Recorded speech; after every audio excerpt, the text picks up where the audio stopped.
Welcome to Dark Exodus. Dark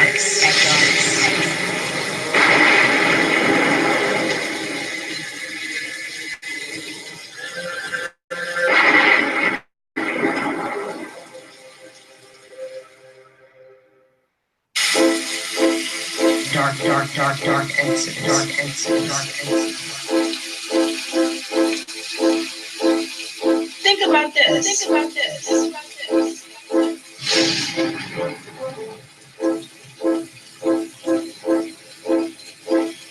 Dark Exodus. Dark Exodus.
You understand?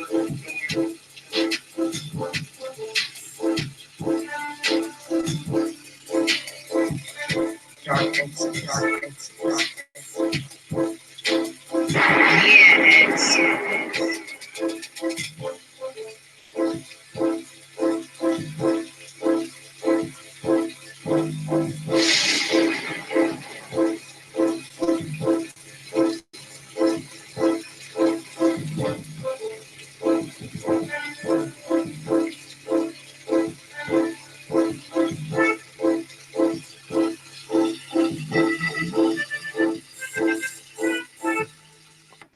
Peace, folks, and welcome back to another edition of the Proper Thought Series right here on the old TPOT YouTube page. I'm your host, X, of course, but you knew that already. That's why you are here. Now, I know y'all probably mad at me because we didn't do no shows last week, but y'all got to understand, man, I am busy as hell. I mean, it's been crazy, y'all. I'm not complaining, but yo, it's been busy as hell. I didn't do an Hours of Power last week. I was gonna do one this week, but shit, man, when I got back to the house last night, man, it was like 10 o'clock. I mean, because I be all over. My business has spread it. It was just in the Queen City. Now it's everywhere.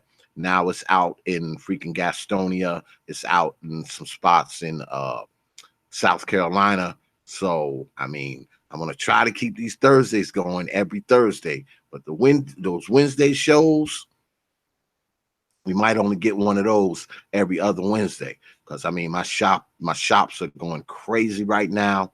And any of y'all that's in the Queen City and y'all looking for a job, y'all know y'all way around a toolbox, hit me up. My email is on this channel right here. Hit me up if you need near the Queen City, because I need at least one or two more people, maybe even three, because that's how it's been going lately. All right. So if y'all in the Queen City, go ahead, hit me up.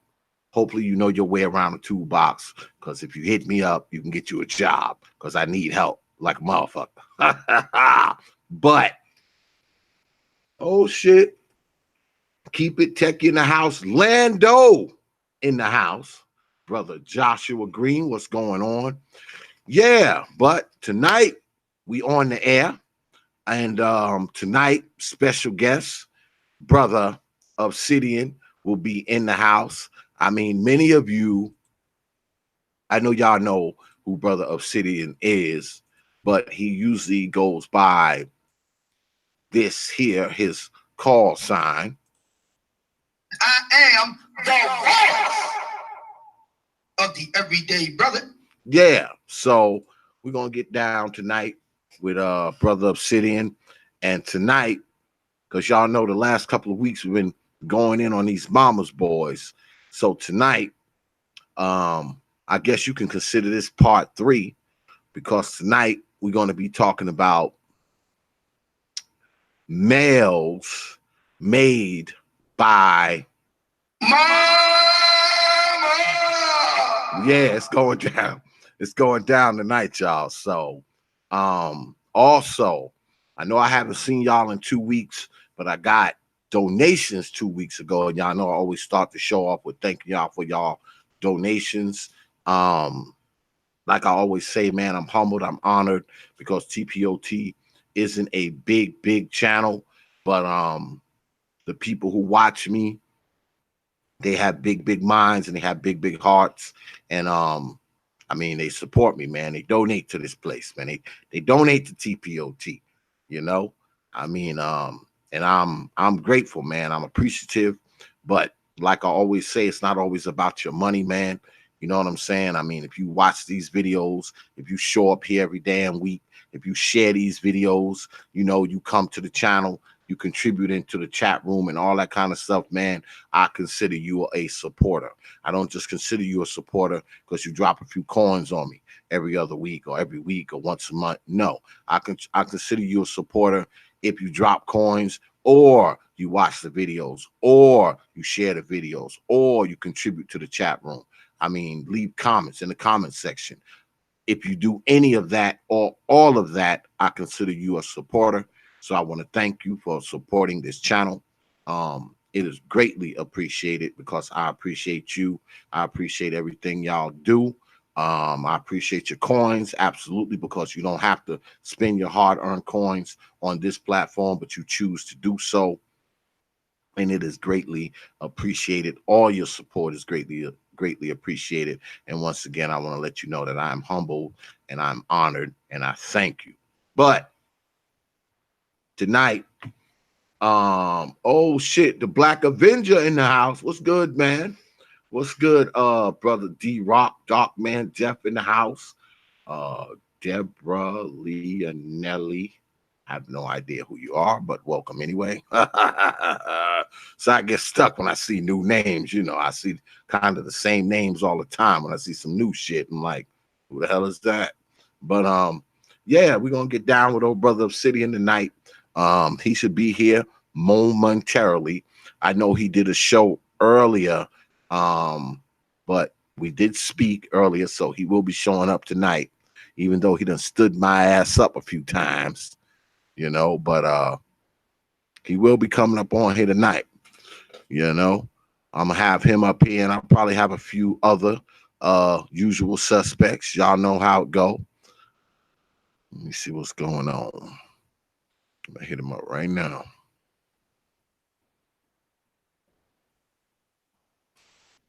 Yeah, I'll have him. I'll have some of the usual suspects as well. I know my man, brother NAGONE, supposed to be coming through tonight as well. I do believe he's supposed to be coming through. I don't know if my man Jay Shine is going to be coming through or not. I don't know, but we're gonna see, man. We're gonna see.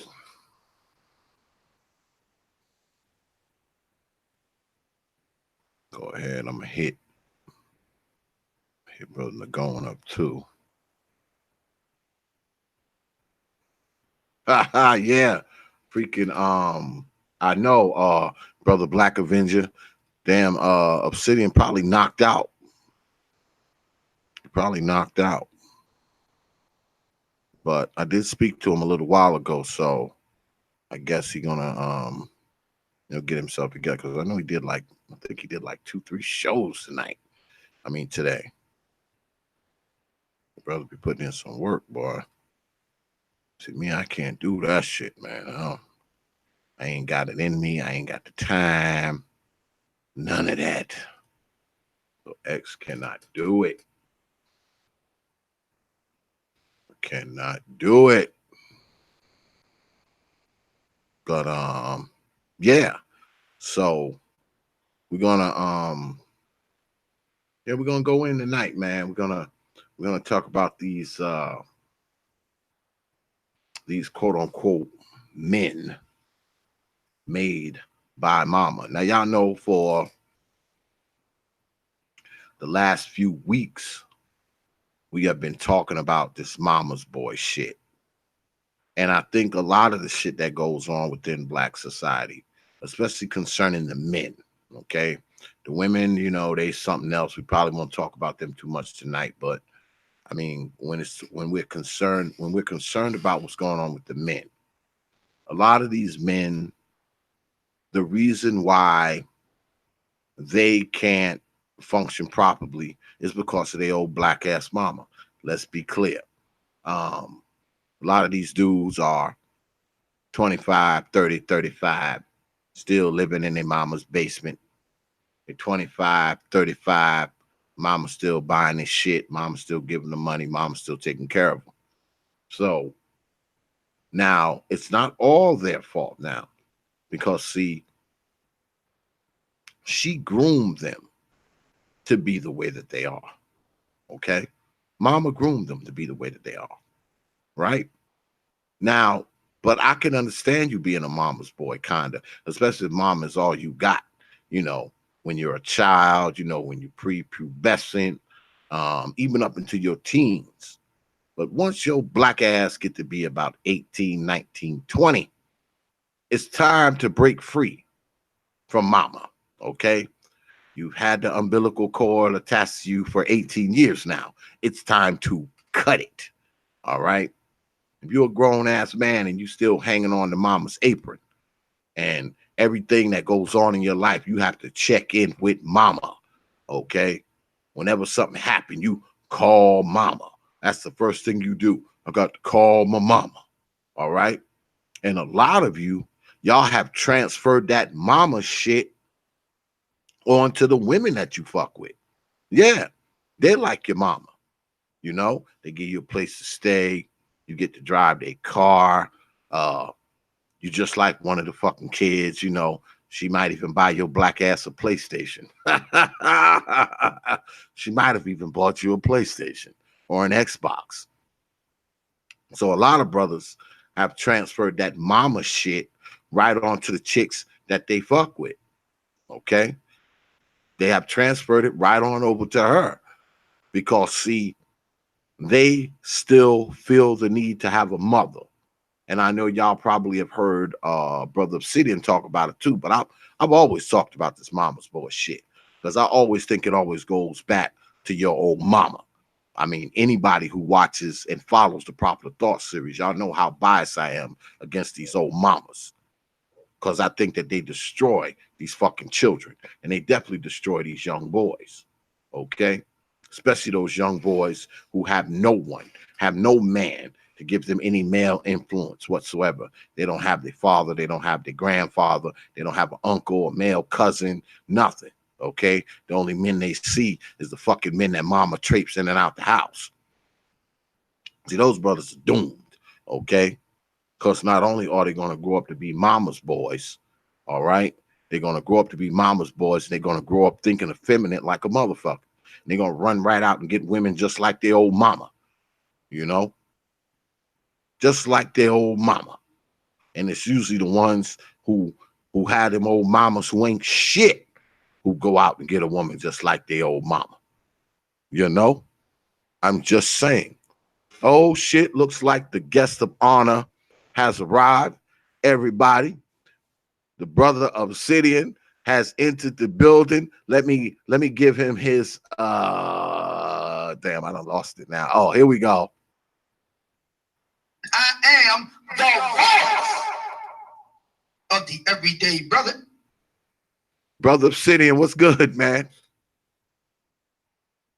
Is he there? Hey, what's going on, bro? What's good, man? How you feeling? I'm good, man. I'm glad you find the Pardon for my tardiness. I was switching smartphones. So I was because I'm trying to get everything ready for Cash App, and I need a more advanced smartphone that will do the job. Well, I'm glad you showed up, man, because you done stood me up like 25 times and shit. And I made sure I got a good nap before I coming on tonight. Well, I was just talking about these quote unquote men made by mama. Okay. And I know you got to think about this too. I've always thought this. And whenever I hear you say this shit,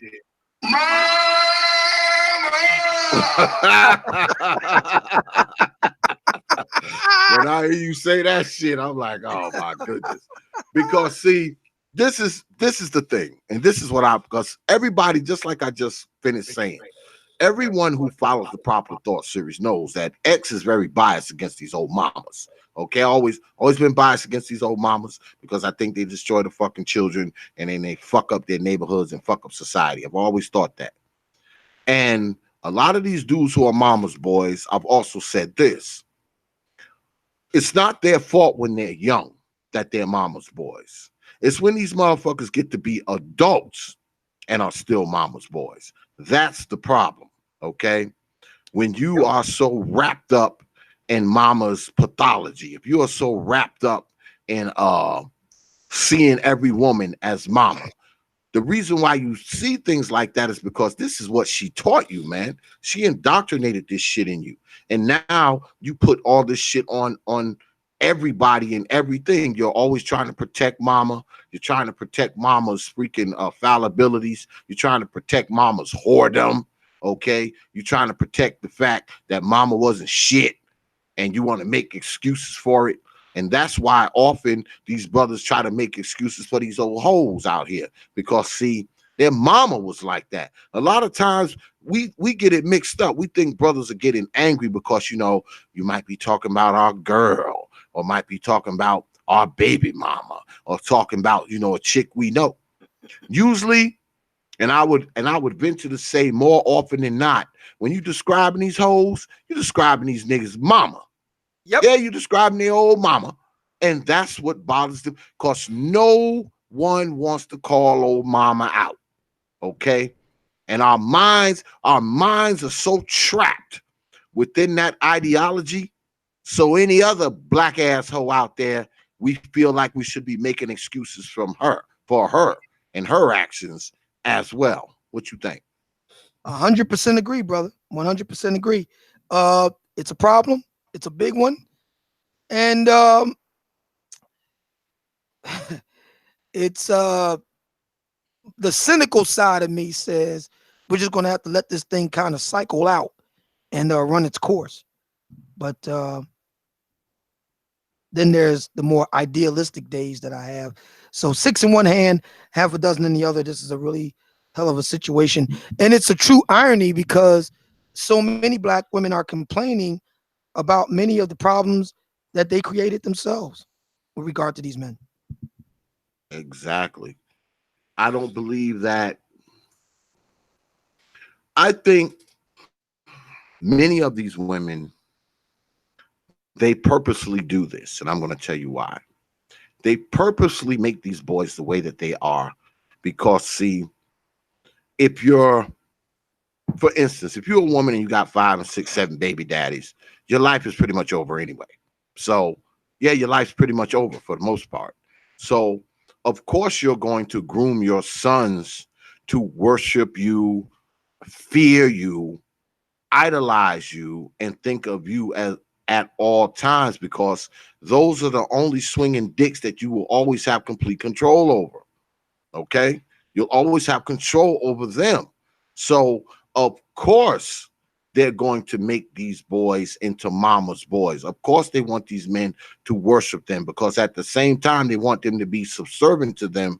They are also the quote unquote men or man of the house, because she can't seem to keep one of those there. So of course she's going to tell the son, oh, you're the man of the house now. No, the fuck he's not. He's 9. So I think all of this combined, man, fucks a lot of men up. It fucks a lot of men up. And what these women are doing, they're making, like you said, they are creating the same type of men that they complain about with their fucked up mama pathology. That's what I think. I agree. I don't know if you saw it, but there was a interview, very famous interview, done by Jordan Peterson over in the UK. He was interviewed by a very irascible but famous female journalist named Kathy Newman. And it went viral, and it really put him on the map.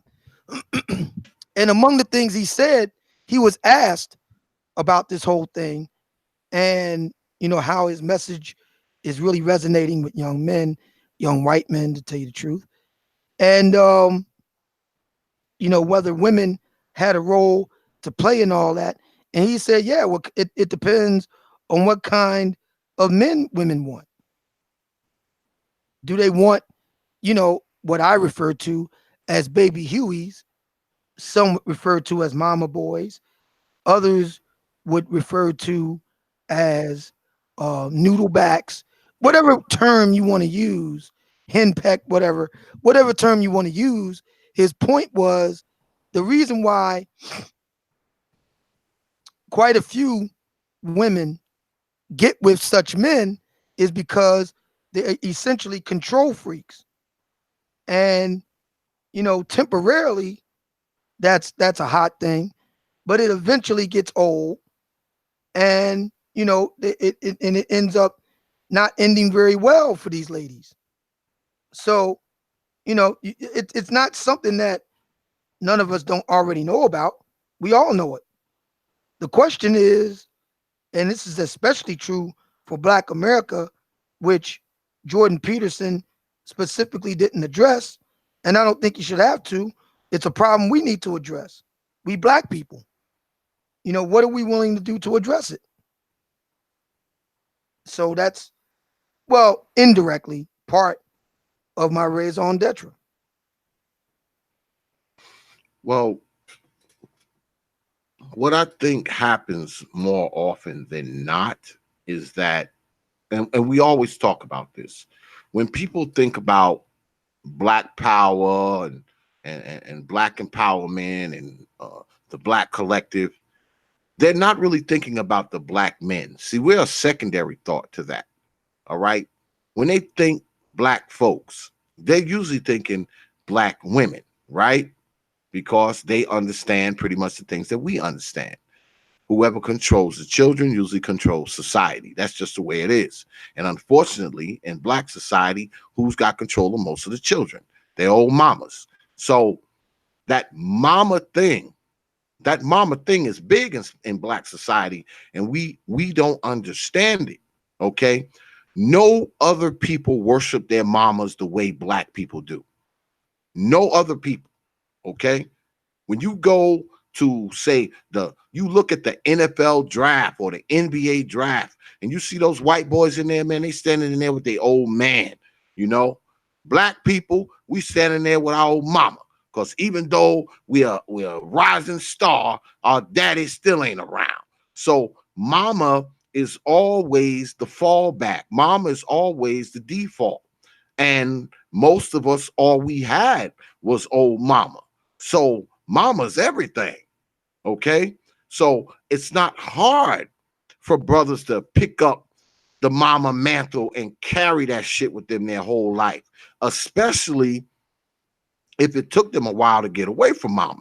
okay? Because you definitely a fucking mama's boy, man. If you 30 and you still live in your mama's house, you 25, you still living in your mama's house. I would venture to say that your black ass is a mama's boy if you 19, 20 still living in your mama's house, okay? Because mama's taking care of you. Ergo the sentence, living in mama's house, meaning it's not your house, meaning you don't take care of it, meaning you don't provide the resources to keep the lights on, the water running, food on the table. That means it's not you. So you're being taken care of by your mama, okay? That definitely makes you a mama's boy. I don't care what you say, and I don't care who don't like it. If your black ass is sitting up in your mama house and you 25, 30 years old, you're a fucking mama's boy, okay? You're a male made by mama. Because see, if she really thought what was best for you, she'd be kicking your black ass out. Let me ask you this, Brother Obsidian. What do you think,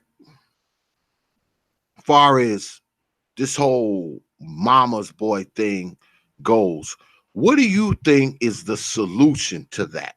What do you think curbs the tide of this mamaism shit? What do I think is going to cure it? Yeah, what's going to curb the tide a little bit, you know?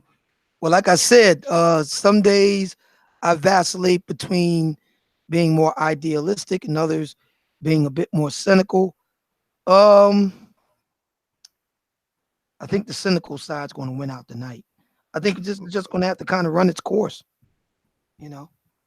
And it's definitely gotten worse in the millennial and Generation Z cohort of black men.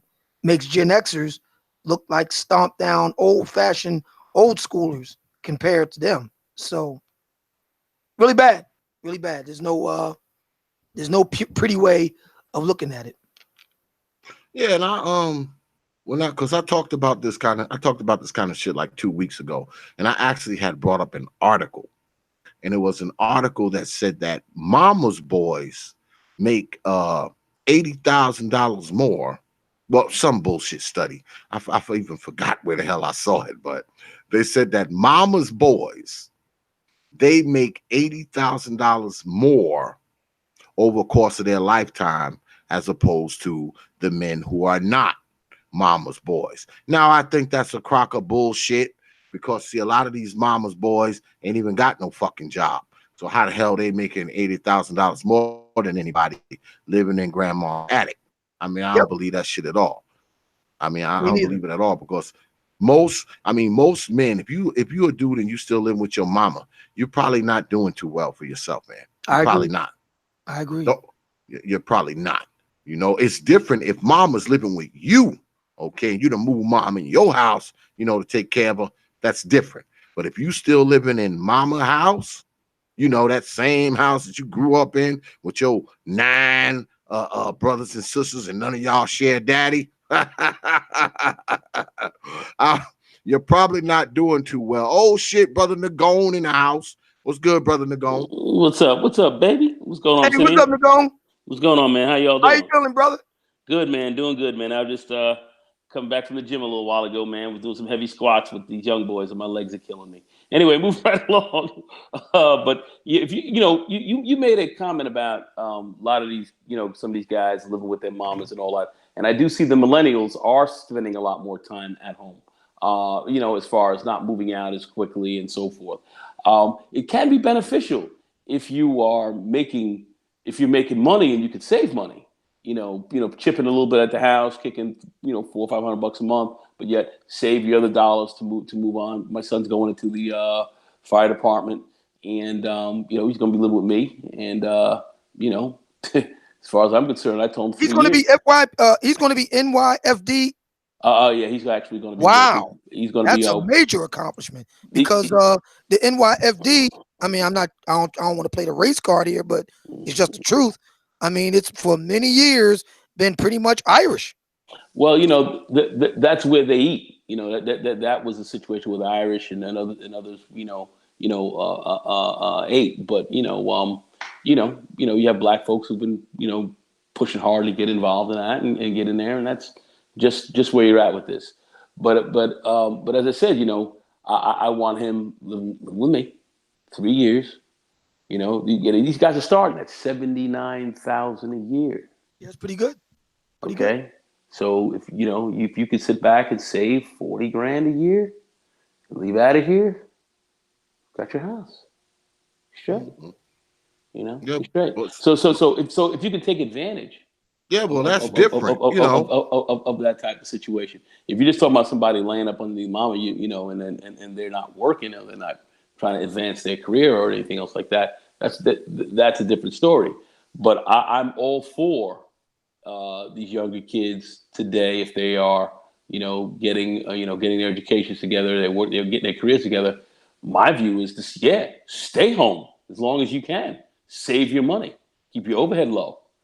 Save your money, keep it savings high, and then when it comes time for you to make a move, you'll have the cash at hand to do it. $100,000, 120 grand is not that much money if when you really look at it from a standpoint of well, you can't retire on that. You can't. But what you can do is you can use that as a decent investment to help to further your future. And if you put that in a nice piece of real estate or a home or something else like that, that will appreciate as time goes on. So it's worthwhile to try to save that kind of money. And if I can help, I certainly have the house to be able to help them out with.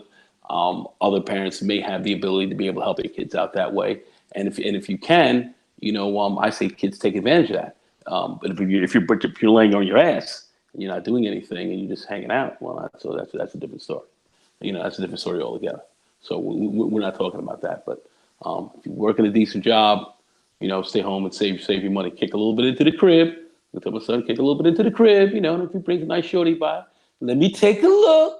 But outside of, let me see what that look like. All right, sonny boy, you're doing pretty good. But as far as his banking his cash, bank your money. Don't buy no big fat car. Don't do anything stupid. And you can get ahead. So that's how I think it in one area. If you're talking about people laying up in the house and not doing anything or not advancing their game, that's a different story. That's a different story altogether. Yeah, you're a full-time mama's boy if you spend all day playing Call of fucking Duty, man. Yeah. All right, you're doing that all day. You're full-time mama's boy. It's different if you live in that mom house, and you grinding, you going to school, you working, and you working towards better in your life. That's different. But if mama's taking care of you, I'm sorry, man. I am sorry. You are made by mama. Okay, you, my friend, are made by Mama.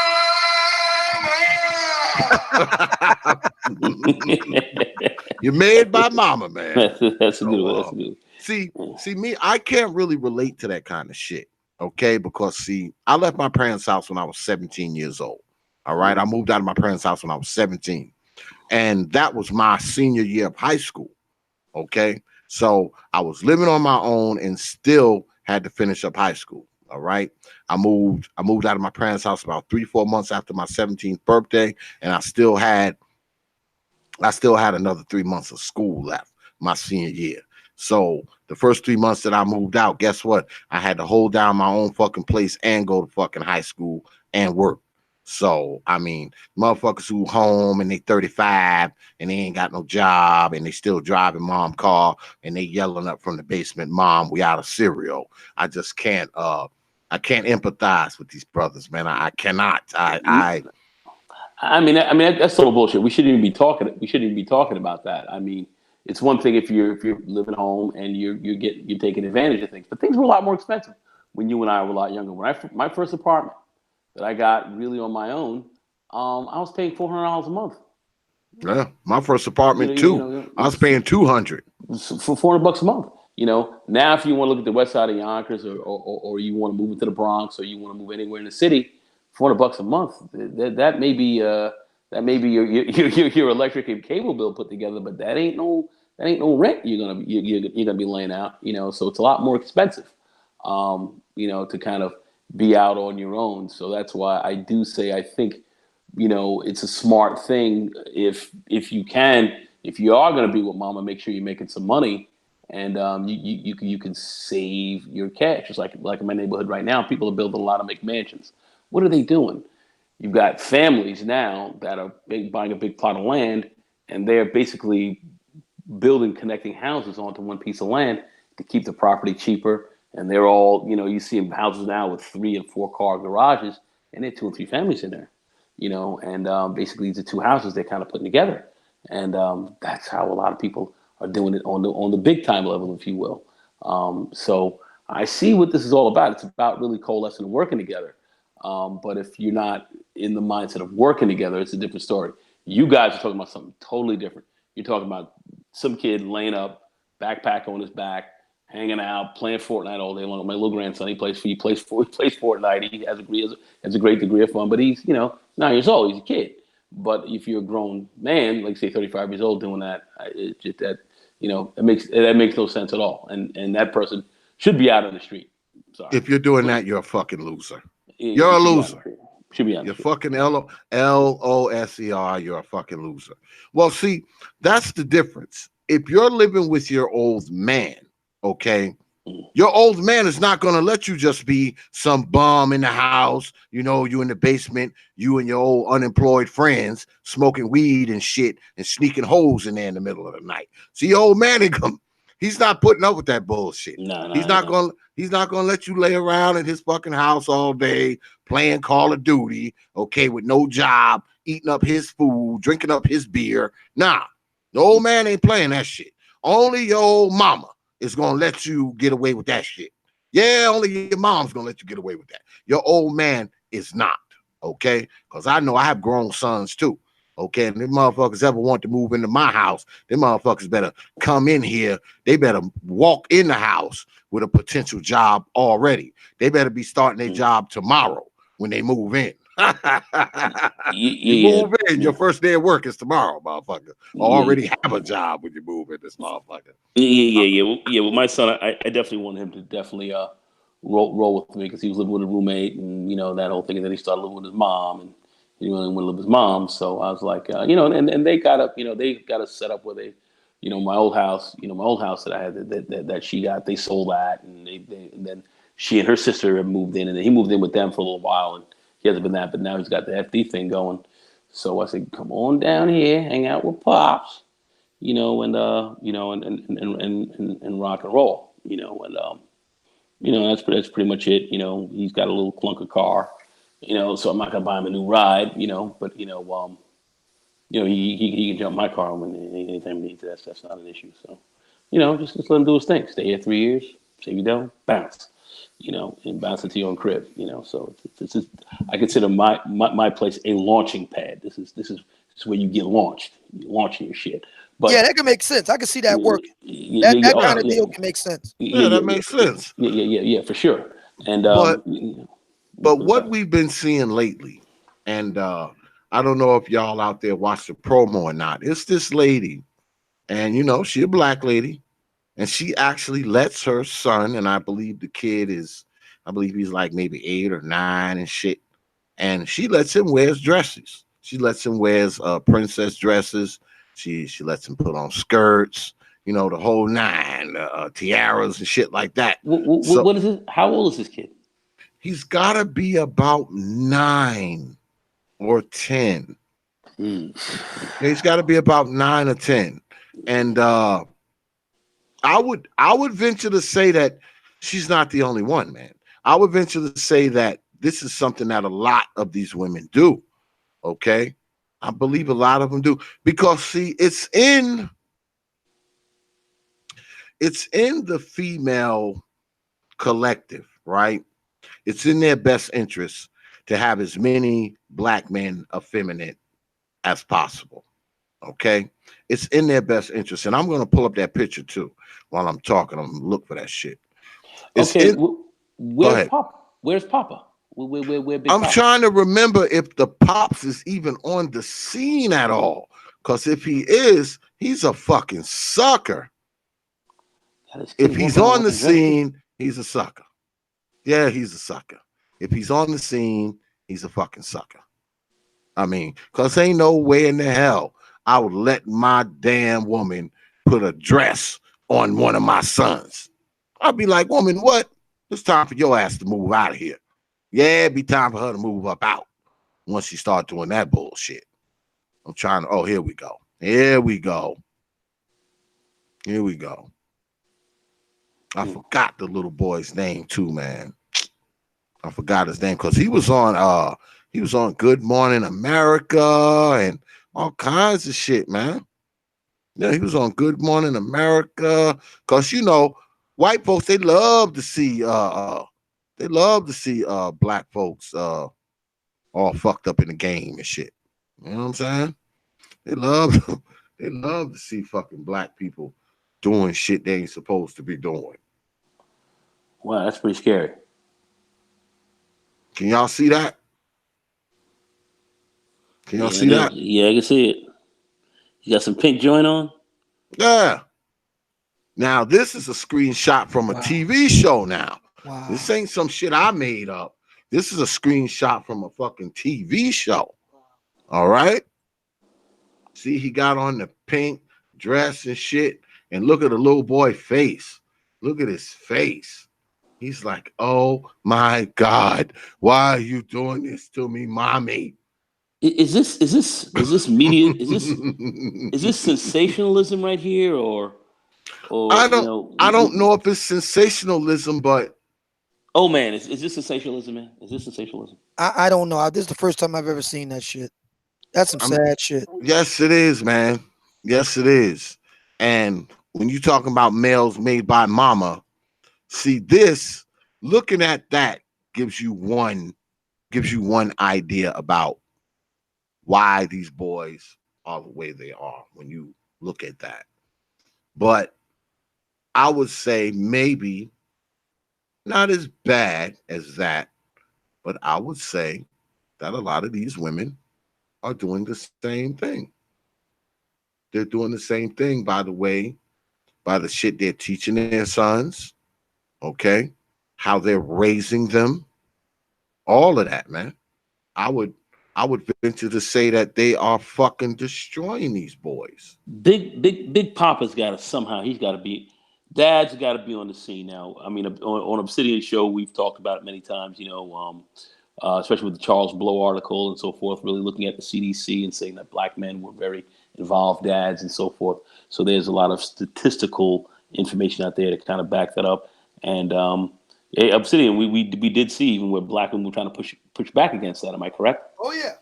All right. So we've definitely seen where black women have tried to push back against that. So we've seen black men, you know, be involved with their kids and actually put some using actually almost a legal term, put some estoppel to this craziness that we're looking at right here. But at the end of the day, I don't know if this is a sensational story. I don't see many black kids wearing dresses. I mean, I did see Will Smith's boy wearing a dress, and his dad's Will Smith, man. He's there, so I don't know, man. You know, we did see his boy, man, walking around, you know, looking like he was getting ready to get taken balls deep, which was very disturbing to me as well. But his dad seemed to be supporting some of this. I don't know. I hope this is not, you know, has gone this way. I don't know, but I would like to see more fathers. Hopefully, fathers are involved as well, because you know, dads do have to be involved in their sons' lives. I think that's pretty important. You know, I think it's pretty important. You know, because I'm involved in my son's life as well as my grandson's. So you know, very, very important that we do stay involved. There's no dad around, you know, that could be the mother's fault, and I'm definitely going to say mom's getting away with it, but where's that? You know, where's his ass? You know, not to say that he should have, you know, maybe he was pushed out of the situation. We don't know, but somehow dad's got to intervene. That's what I think. I don't know. Oh man, what you think, man? I agree. I 100% agree, man. This is wow. Yeah, but if the son is wearing dresses, that means that mama has total control over shit. It sure does. Whether the man is there or not, because he's fucking allowing it. See again. See what NAGONE said with his boy. how he's operating. See, that's the key. See, he can stay there, but it's for a limited time, 3 years. He has to pay rent on time. Yeah, some He short has to money. save. He has to save his money. That's right. That's See, the key. there are stipulations Yeah, for him definitely. remaining home after his education is over. That Yeah. can work. I can see that. But that's not what's happening at large in Black America, and we all know why. Hit it, brother Xavier. Because of Yeah, yeah, that's exactly what it is. See, a father will bring stipulations. That's the burden of male performance. It's a limited time only, and there are certain rules and regulations you have to adhere to here.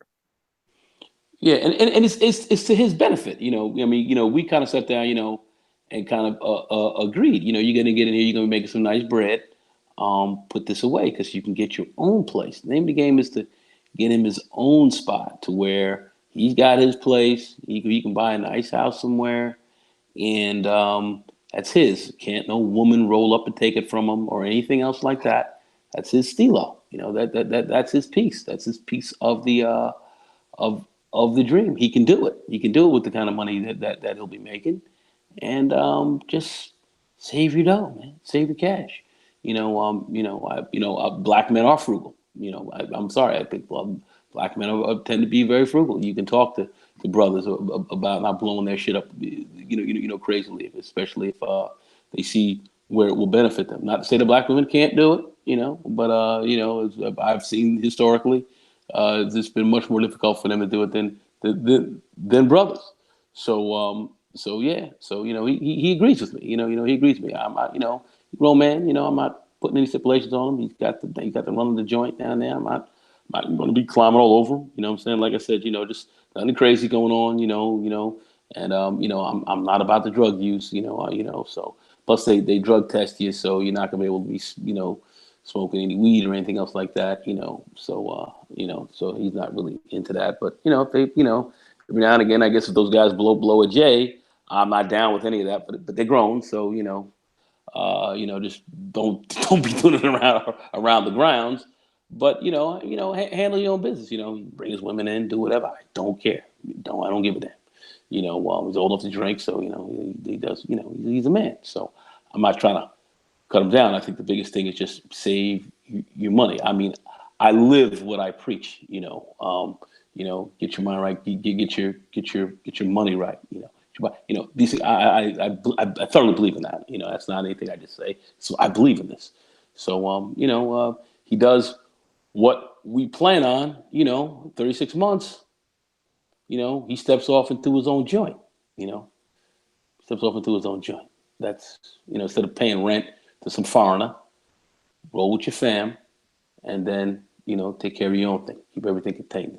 Now see a dad type of deal that can work. Yeah. That right there that can be the exception. Staying at home for a limited amount of time under the kind of rules that NAGONE sets. I can see that, brother Xavier. That I can work with. But this stuff that's going on nowadays, oh man, this is bad. This is bad. Yeah. That shit you're talking about is crazy. So I do see some of these millennial kids, doing this, staying with their folks and trying to get ahead of the game. I mean, I do see that. I do see it. So I do see it, and I think if a parent does have a place where a kid can take advantage and do it, because I'm not really all that crazy about, especially with the expensive things these days, running out and giving money to a foreigner, and then you're not really saving. I'm not going to charge them a lot of money here, $500-600 a month. That's it. Ain't gonna be no big dough. That'll take care of a cable bill, and a couple of cigars for the old man. But outside of that, that's it. I'm not trying to break his bank at all. Let him do his thing. Yeah, well, I mean, you're his old man, so you're not gonna let him be, the quote unquote, Fortnite, Call of Duty, 12-hour a day in the attic, him and his freaking friends smoking blunts all day. That's not gonna be the case at the old man's house. But no, I mean, that's what I think the problem is. See, the reason why these males are made by mama, okay, is because see, a lot of these young guys, not only did they not go off somewhere and then have to come back to stay with mama, these Negroes never left. They never left mama's house to begin with. Yeah. So they never left. And while they were young, okay, they weren't doing shit. Okay. The mama never expected shit out of them, never pushed them to do anything because, see, they're just like her. She never did any fucking thing. So she doesn't push them to do anything. So they look up and now they 18, then they 20, then they 25, then they 30, and they 35. And guess what? They still fucking there, still not moving forward. Okay. They're like a 20,000-pound rock just kind of sitting there. It's not going to roll forward, backwards. The wind ain't going to blow it. It ain't going to get swept away by a flood. When all that shit clears, that big rock is still there. See, a lot of these dudes are like that. And like I said earlier, at the top of the hour, a lot of these dudes, they find themselves gravitating right towards women who are just like their mother. Okay? Take care of them. Give them money.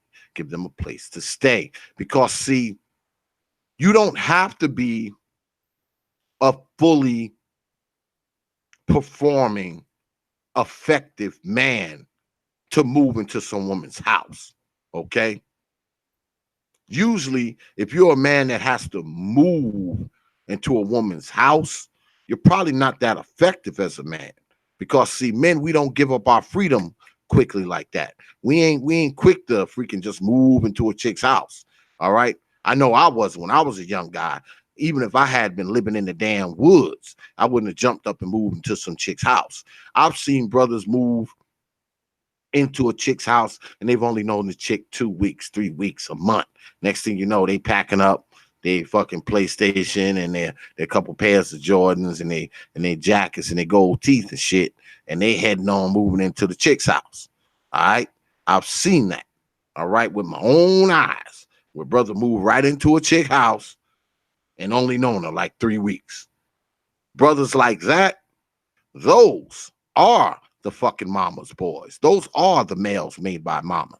Because any brother who raised by his old man and had influence by any type of male whatsoever will not be trying to move into some chick house after he just met her like 3 weeks ago. Because that's just straight stupid and very ill-advised. And it says a lot about who you are as a man, too. Well, some guys make dumb moves. I mean, I hate to say it, I do see young guys that make stupid moves. One of my good friends, he left his parents' house and ran off and moved in with some woman who was a foreigner.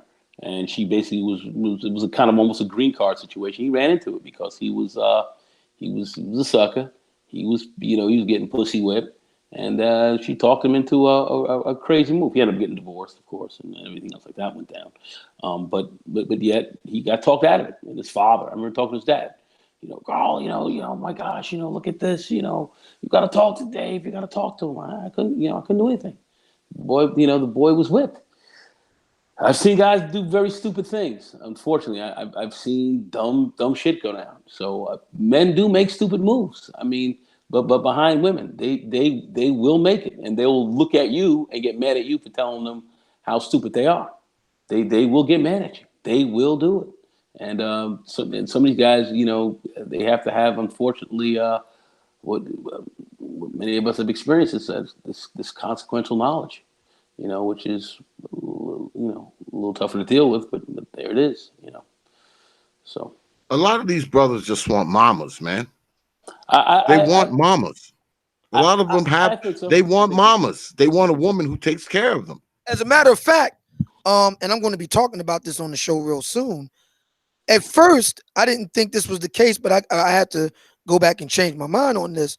I think in the coming years, we're going to see people talking about sugar babies and sugar daddies. I think we're going to start seeing a lot more sugar mamas in Black America real soon. Oh yeah, that's going on now. Obsidian. Yeah, you yeah. Oh man, yeah, you dead on that. Yeah, oh yeah, that's going on right now. That's going on right now. Hell yeah, going on right now. Right now, women paying for men, no question. That is going on right now. Sure. Well, if they want to be sugar mamas, let's see. I'm gonna throw a monkey wrench in this shit. If they want to be sugar mamas and take care of these, these dudes and shit, why a lot of these hoes just don't be better mamas to the kids that they have, as opposed to being a sugar mama to some dude? Why not try to be better mamas to the kids that they have?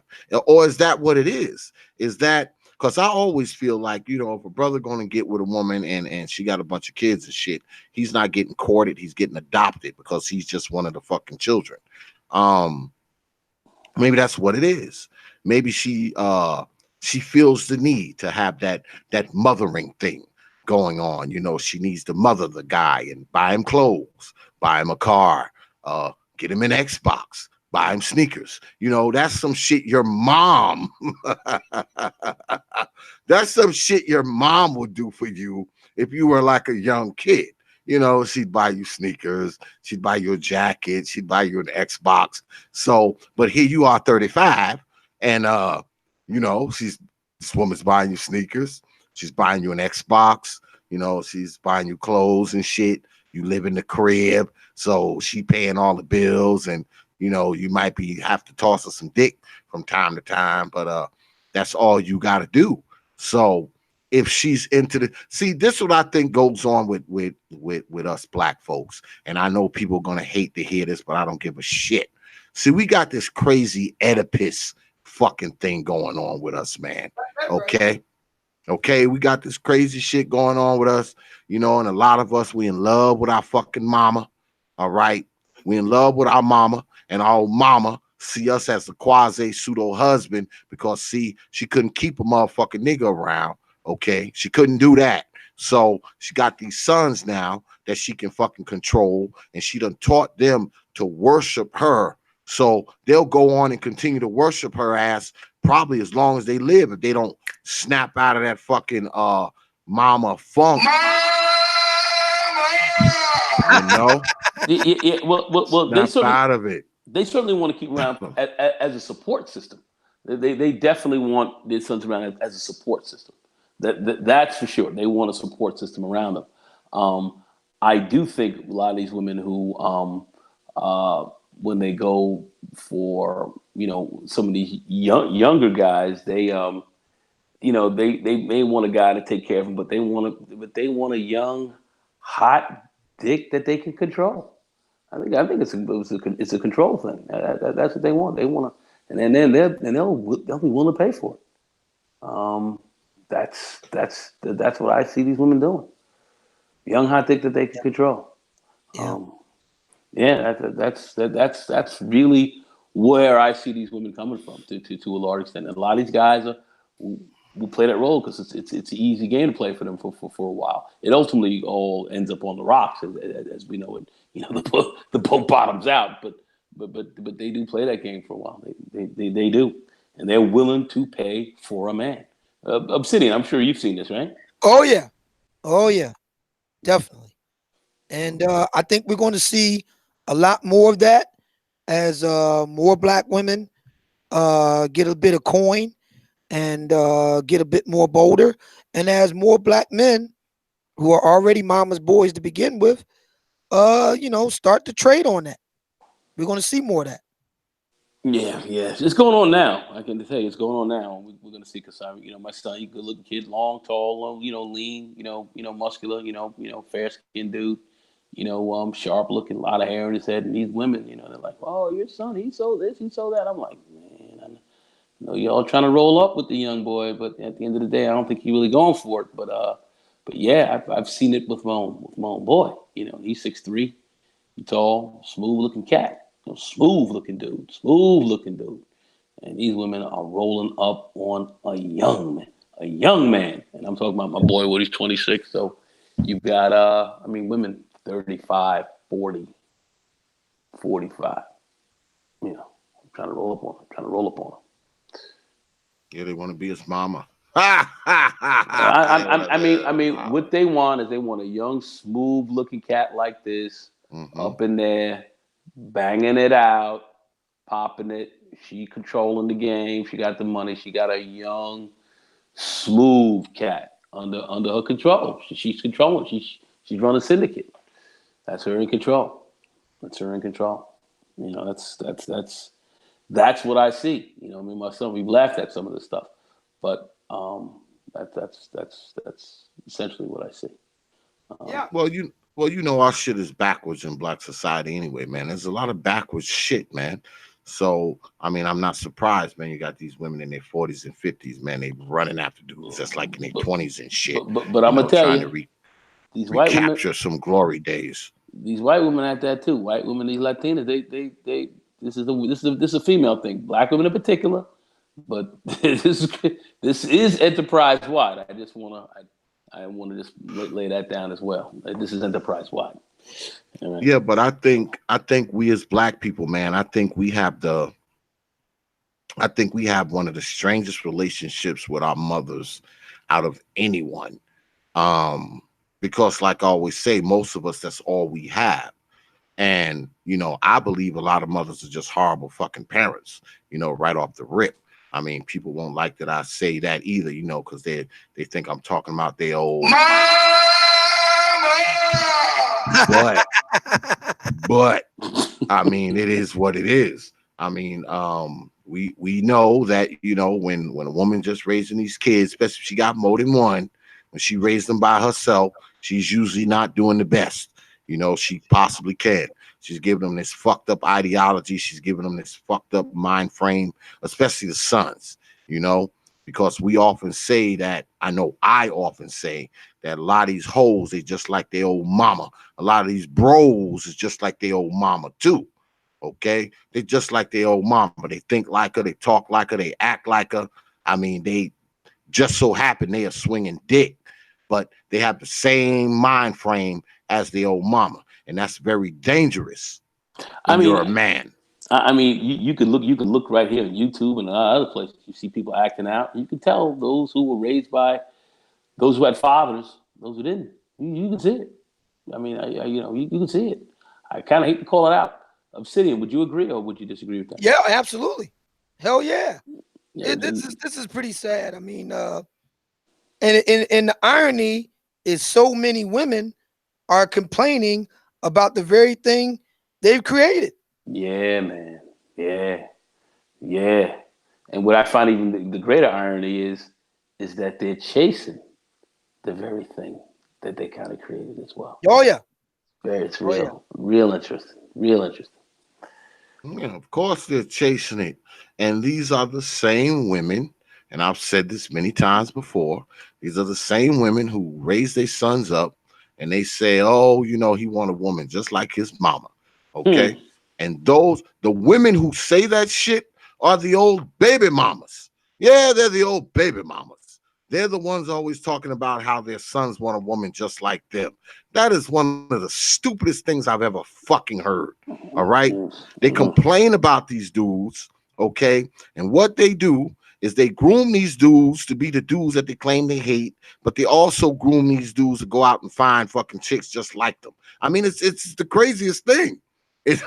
You complain about these men, but you are creating these very men, okay? And on top of that, you're actually coaxing your sons to be with women like you. You know? I mean, men, we don't do that with our daughters, okay? We talking to our daughter. We want our daughter to be with a motherfucker that's better than us, just like us. We want you to be with somebody better than us, girl. But see, moms don't want that. You know why?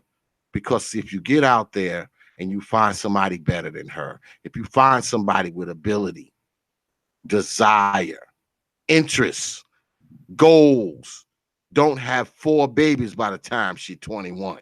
See, if you find somebody like that, it confirms mom's fucking failure. So of course she wants you to get somebody just like her, somebody who ain't shit, somebody who got 5 babies by the time she's 20, somebody who ain't never worked a job. The only thing she ever did was slung whole pussy and had one of y'all every other year. That's what she wants you to get. She either wants you to do that or she wants you to become LeBron James. See, with the mama ideology, there's nothing in between. You're either shit of a life like her or you're LeBron James. See, there's nothing in between that. You understand? That's the mama ideology. Okay. And that shit is put into these boys' head. And what it does is it causes them not just to fail with their sexual discipline, with their mental discipline, with their emotional discipline. A lot of times it causes these boys to fail at life. Period. Now I know people will disagree, but I don't give a shit. That's what I think. There it is. There it is. I agree with it. I think that yeah, it's pretty bad. I mean, I guess because I was, kind of blinded by my own upbringing and just kind of assuming that everything was a given, that it didn't hit me until very recently just how bad this situation is. And it really is bad.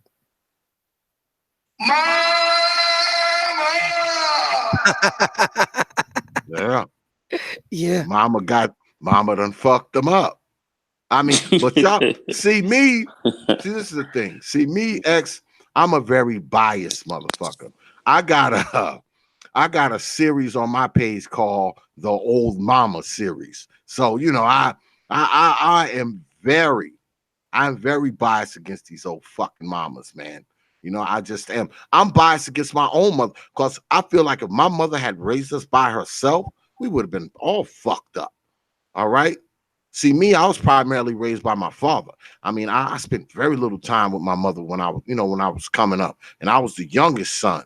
So, me and my dad was thick as thieves. I mean, I didn't deal with my mother all that much. So I don't know what it's like, to just have your mom and, mommy's everything. And, you grow up as a little kid and she's telling you how she's your mama and your daddy all at the same time, which is a direct contradiction. I guess that's why she's, beating you senseless and then waking up the next day telling you how you're going to grow up to be a scientist and shit after she done beat your brains out the night before. So, I didn't go through none of that shit. When you have just a woman raising you, man, and I know a lot of y'all who've been raised by your old black ass mama, I know y'all gonna take this to heart because I'm gonna strike a chord, okay? Because I knew a lot of people who grew up with baby mamas. So I'm gonna tell y'all something that I know y'all can relate to. When you grow up with your mother, right? What often happens is your mother has a tendency to take out her frustrations on you. And when I say frustrations, those frustrations are the problems she had with these men, okay? The men who she laid down and fucked had you and they bounced and went off and married somebody else. So her frustration that she has with these men, she takes it out on you. Y'all ever notice how your mom's always telling you how you act just like your daddy? You look just like your daddy. And she's not saying it to uplift you. She's saying it in the most condescending way she could possibly say it. All right? You look at your mother, and I know a lot of you can relate to this. Your mother has done more shit to you than anybody else in your life. Your mother has beat you up more than anybody else in your life. Your mother has attacked your fucking ego and self-esteem more than anybody in your fucking life. Your mother has called you more names than anybody else in your life. Your mother has done more psychological and emotional damage to you than anybody else in your life. Why do you think a lot of y'all grow up with self-esteem problems? A lot of us grow up with self-esteem problems. You know why? Because, see, the self-esteem wasn't killed when you were an adult, man. Your mama killed that shit when you were young by the shit she told you. She taught you to be low ego, low self-esteem, low standards, like her. Well, it's kind of interesting. A lot of stuff you bring up is so true. That's why a rite of passage for a lot of black men is in this society just coming up is a rite of passage. Literally, passing through a very key door in his life to manhood is growing up and checking that bitch, checking that mama. Okay, there's a lot of guys as they grow up and they start to make moves on their own, they learn how to check her. Okay, a lot of dudes who know how to check their mom all of a sudden start to be able to grow up and start to see things a little bit more realistically, and then they start become more like men. I will say that it's a rite of passage. You have to check that mother first. When you start to check your moms, you grown up. And I think you see a lot of these kids starting to do that these days. Look at their moms. Got to check you. Got to check your ass. It's hard, but it's hard to check mom when you're living in her attic. Well, to some of these guys who want to sit there and just sit underneath mom and take that, that's one story. I mean, I'm totally with you. I'm also looking at the guys who are looking to make moves, who are looking to kind of step up and out of there a little bit, because I don't think you can be living underneath mom after a period of time, saying what you're saying, taking abuse and everything else like that, because a lot of us do. A lot of black men do, and a lot of them are starting to get sick of this shit. And you starting to see these young kids stepping off, 15, 16 years old, talking about I'm moving out on my own and all this kind of stuff. You see a lot of that going on in the community now. A lot of these young boys are saying, I'm getting up from underneath some of this. They're looking at mom out there with her ass out and all kind of craziness. We see it. I mean, it's just look on it. Just look on the gram. Look on Instagram. Damn. I mean, 40-year-old women, grown children acting like, oh man, unbelievable. But anyway. Listen, Brother Xavier, I got to get up out of here, man. I got to get up and get ready for my show tomorrow. Brother NAGONE, we got to get back in action soon, man. I appreciate you coming through, man. Thank you both. I really appreciate it. Peace. I'm out of here. I got to go to bed. All right, man. All right. Yeah, I mean, that's another thing with this whole mama shit. When you got Facebook and Instagram, and Snapchat and Twitter and all this bullshit, you can be a 15, 20, 25-year-old brother, man, and see your damn mama on one of these social media platforms showing her ass, with her ass hanging out, with her titties hanging out, okay? Trying to get likes and shit like that. I mean, you can see that, all right?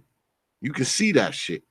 So if you are a mama's boy, you probably don't even take much issue with it. Because, see, you've been watching your mama do that kind of shit all your life. Just so happens it's on social media now, okay? The brothers who have a problem with it, the brothers who would have a problem with it, probably will never see it. You can understand what I'm saying. The brothers who would have a problem with their mama half naked on Instagram and Facebook, those are the brothers who probably will never see it. The brothers who don't have a problem with it, they've seen it all their life. I mean, she's a hoe now that she's 40. Shit, she was a hoe when she was 20. You think these guys, think that this is all? I know, like I said, I know this one kid in my gym. This was last year. He moved out of his mother's house because of that. He was living with his mom. He was 22. He was going to school, but his mom was on the gram, running around, booty out, all that kind of stuff. And he just got sick of it, and he bounced. He just got sick of looking at his mom's ass. He got sick of that shit. He got sick of it. So, he moved out. And then she came complain to me about it. Oh, my son, I'm told he's going to school and he's trying to move in with this girl now and this and that and the third. And I was like, your boy bouncing because of you. Because of you, homegirl. I mean, he's looking at you sideways. Like, he's sick of it. He's sick of your crap. I mean, the mom wasn't bad looking. Nice body and all that, but the ass is out. Doing stuff on the gram, talking about hump day with a booty out and everything. I was like, crazy shit. And here he is, 22 years old. You're really not a baby anymore. You're not a baby anymore. Yeah, and he's looking at this like, what is this? Yeah, he bounced. And he moved out of his mother's house. left, and she actually complained to me about how he stepped off. Mm. Believe it or not. Well, we've seen that kind of shit before. You know, I mean, you know, a lot of women, you know, they walk around half-ass naked, you know, when they're in the house. You know, they're not even thinking about their sons and daughters at all. You know, they walking around the house half-ass naked, ass out, titties out, you know, and the kids are just kind of running around. That they think that shit's normal. And it probably happens in more households than we think. Okay. Because see, one thing that I've noticed about women inside Black society, they like to make their own fucking rules as they go along, man. So there is no boundaries. There are no parameters. I mean, it's been many a times where, you know, I have seen chicks who basically walk around with practically nothing on, and kids, they just kind of walking around, you know, because they figure, oh, these my kids, so I ain't gotta have on no clothes. I ain't gotta have on no bra. I ain't gotta have on no pants. I ain't got, you know what I'm saying? That's how they think of it. So if you're raising boys, you're not teaching them parameters by walking around with your ass and titties out in front of your sons, man. Okay, what you're doing is fucking confusing them. Is what you're doing. Okay, you're confusing them. You know, I mean, you have to set some type of parameters, you know, and some type of boundaries with how you operate, especially when you have small children, because small children are very impressionable. So how can you be walking around as this old mama and you got young sons and shit, and you walking around ass out, titties out, butt ass naked, okay, walking around the house like nothing, you know, and you got these little boys there. You know, the gender dynamic should kick something over in your fucking head, you know, that, hey, look, maybe I shouldn't be doing this. But if you continue to do this kind of thing, what are you teaching these young men? What messages they getting from that? They watch their mama walk around in the house butt ass naked from the time they was 4 up until the time they was 15, and she ain't trying to change. She's still doing it. Okay, she's still walking around the house with her ass hanging out in front of her sons. Okay, what are you putting into the minds of these boys? And what kind of fucking person are you? What kind of person are you to be doing that? I mean, but this is what we have, man. This is what we have. Pretty freaking scary, man. It's pretty scary. I don't know what to say. Pretty scary. It's ill. It's ill. But it definitely wasn't that way when I was coming up. I didn't see much of that. We're kind of around the same age, but I didn't see a lot of that. But I see a lot more of that today, and a lot of this. The single mama thing is a lot more single mothers, and not that the Black community never had single mamas, because we did. Certainly, I think back in 1960, 65, I think we had a single mama population of about maybe 10%. So it's still, 90% mothers were married, but we did have a growing single mama population. But now it's out of control. So you see a lot of that, lot of this effery going down. It's pretty insane. But I don't know what to say. I don't really know what to say about it, Brother X. But go ahead. Because I just think that the young men, man, are fucking suffering, man. I mean, they are suffering. They got these old mamas, okay, and these mamas don't care about nothing. All they care about is the next damn penis they trying to chase and the next goddamn bundle that they gonna buy. So I mean, they don't really care, man. They don't think about this kind of stuff, man. I mean, I think about my man Jay Shine, right? And he has a teenage daughter that he's raising by himself, and he's been raising her ever since she was like 2 years old. Okay. Now, you think that man walks around the house with his shirt off and shit with his baby there? Of course he doesn't, because he understands the gender dynamic and he doesn't want to confuse the child. He doesn't. But a lot of these women, they don't care about confusing the goddamn child. They don't care about any of that shit, man. They don't care if they're you ever heard a woman complain about her son being a mama's boy? You'll never hear a woman complain about that. She'll never complain about that. She'll never complain about her son being a fucking mama's boy. She just won't. She won't. She could care less. She's glad he's a mama's boy. Because if he's a mama's boy, like I said, that's a swinging dick she can control for a few years. Manipulate. I've always tended to believe that single fathers tend to do a better job. I mean, I saw my brother, raised, my nephew. His mother was an understatement of a hot mess. Okay, so she was a real problem. And my brother took him over, and he is a sharp, wonderful young man, and he was raised by my brother. I just think they come out a little bit. I'm not going to say this is across the board all the time, but I think that's what I have it's seen. Across the board. Yeah, it's across the board. Yeah, I mean, I hate to say it. It's just I just think that's just kind of how it is. I don't know what else to say. I just think that's just kind of how it is. I'll tell you, my grandson. He's like, yeah, Grandpa, I want to hang with you too, man. I want to hang out with you. I'm like, all right, man. Well, sure, but you got to ask your dad and all that. But still, Men are better parents. I don't give a fuck. Men are better parents. It's funny. Men are better fucking parents, man. And I know women don't like to hear that, but that's what it is, man. It's sorry to say, but it's true. Man, men are better parents, man. Especially when they're alone. I mean, when a man is raising a child on his own or raising children on his own, because I knew a couple brothers, man, who had custody of their children. And let me tell you something, man. I knew one brother, man, and I've told this story before. I knew one brother, he had all 4 of his kids. Him and his wife was together, they split, and of course she ended up with the kids.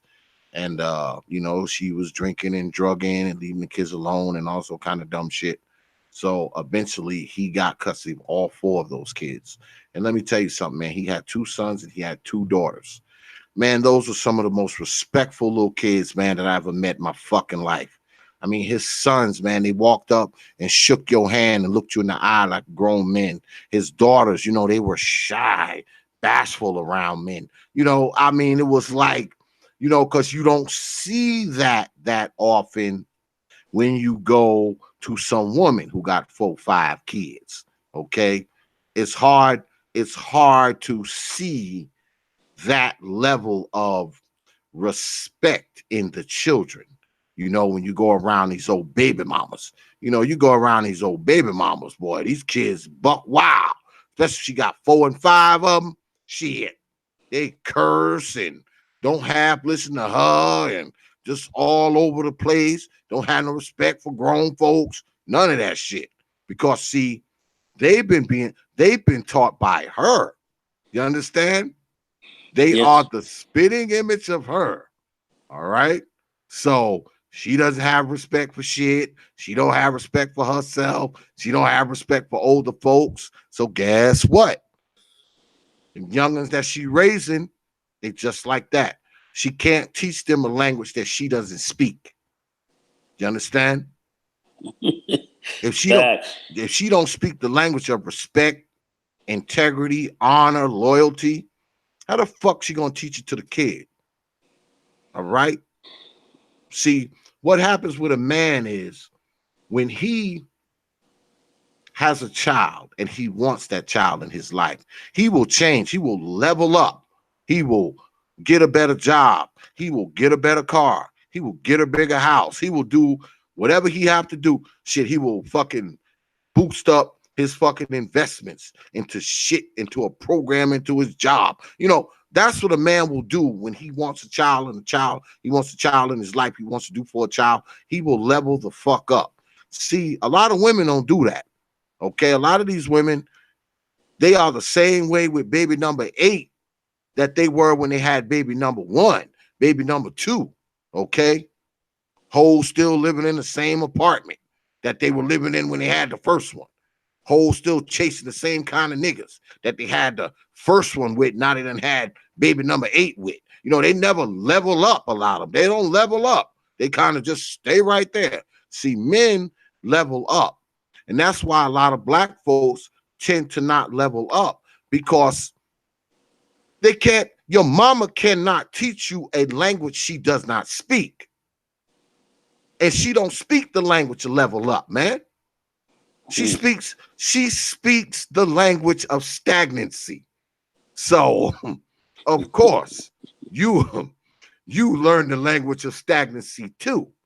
So now your black ass stagnant, just like your mama. That's why you still living in her house and she won't kick your black ass out. She wants you there. She's been grooming you for this for the past 25 years. This is what she envisioned. She knew no man was going to marry her black ass. So she knew by the time you was 25, you'd still be there. You know, when she started to get old and feeble, you can help her ass out because it's something she couldn't convince no man to stick around and do. So all of that plays a part in it. Oh yeah, Okay? they definitely groom me for that. They definitely will groom one of their kids for that, one of their sons for that. If she has a couple, she's got her eye on one that she's grooming for that. Yeah. There's no question about it. But you know that's part. I mean, we have a lot of oh man, we have a lot of issues. But you know that's why I say you know programs that really work to help young black males out, young black boys are good. Just I know some people are not about the mentoring. Oh, don't mentor. You mean the cleanup man and all that. You have a lot of people who have those views, and I understand why they have them. But we do have to develop something to help to capture a lot of young black boys because a lot of them are falling through the cracks, and it's through being mama raised and not being really prepared to jump out here and handle certain things, certain kind of ways are definitely adversely affecting us. That's a fact. We can see it. We can see this. And then God forbid some of these kids raise themselves on their own. Their mothers are not even capable of raising them right, so they raise themselves on their own. How can you successfully do that? Some do, but it's not a winning strategy. Yeah, I mean, well, unfortunately, some of these kids they don't have no choice but to raise themselves because mama, she running out, she chasing dicks, she in the club, she in the trap house, trying to get another one up in her damn gut. So it's like they don't really have no choice, and she'll fuck around and leave the 9-year-old with the 4-year-old, the 3-year-old, and the 1-year-old and shit. She'll have the 9-year-old watching the 5-year-old, the 4-year-old, and the 2-year-old. I mean, that kind of shit goes on. Okay. Because see, for some reason, it would appear that once these women have these children, that's it. They want to go right back to living life like they don't have them. A lot of them try to live life like they don't have them. Mm-hmm. Trying to do the same shit they were doing before they were 2 and 3 and 4 babies in. Trying to do the same shit. So if they fuck around and can't find nobody to dump them off to, shit, they'll leave them kids there by themselves, man. You see stories all the time where the kids burnt the house down, or the kid got ran over by a car, or burnt in the oven, or electrocuted. Because see, the 9-year-old is in charge. Yeah, the 9-year-old. And she out in the club. She out in the club. She in the trap house. And the fucking 9-year-old, he's running the crib. He's running the 5-year-old, the 3-year-old, the 2-year-old, and he's fucking 9. Okay. And mama is in the trap house shaking it. Or who knows? She might be behind the trap house getting another nut busted in her, coming home with another one in her gut. You never know. This is the shit we have. Okay. And like I said, people get mad because see, a lot of times when you talking about this shit, you talking about their old a lot of motherfuckers grew up like that. They know it. They won't admit it. But what they will do is they'll jump on you because you jump on black women. Okay. They'll never admit that their old mama was a whore. They'll never admit that their old mama used to leave them home by themselves. They'll never admit that their old mama used to starve them. They'll never admit that their mama dragged all the niggas in the house. Them niggas was molesting the kids and all.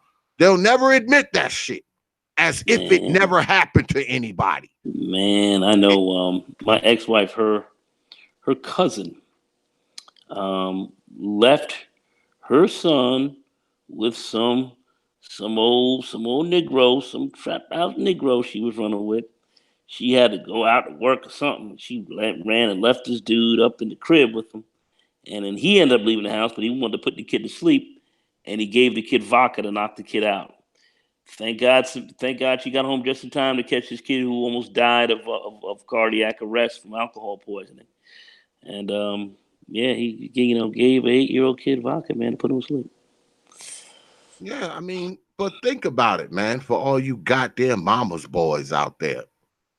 A lot of the shit that happened to you, especially if you was beat up or abused by some motherfucker or molested by some motherfucker, there's a 99% chance, man, that this shit wouldn't have never happened to you if your fucking mama had never fucking given these people exposure. If you had never been exposed to this shit, man. Usually when a kid get molested, it's because it's by somebody that their old mama has given access to the child, man. Okay? It's not like these people are like dropping out of the sky and molesting kids and then going back up. No, it's usually some motherfucker that their mama done gave them access to the kid. Usually it's mama's boyfriend, Uncle Jimmy, some older cousin, somewhere where she done dropped the kids off so she can go to the fucking trap house. Okay? That's how it usually happens. It's not often, man, some stranger that just jumped out of the fucking trees and molested the kid and left. A lot of times these kids get molested over the course of time. Why? Because the fucking molester lives in the crib and he sleeps with mama every fucking night. Yeah, there's a lot of ill shit that goes on, man.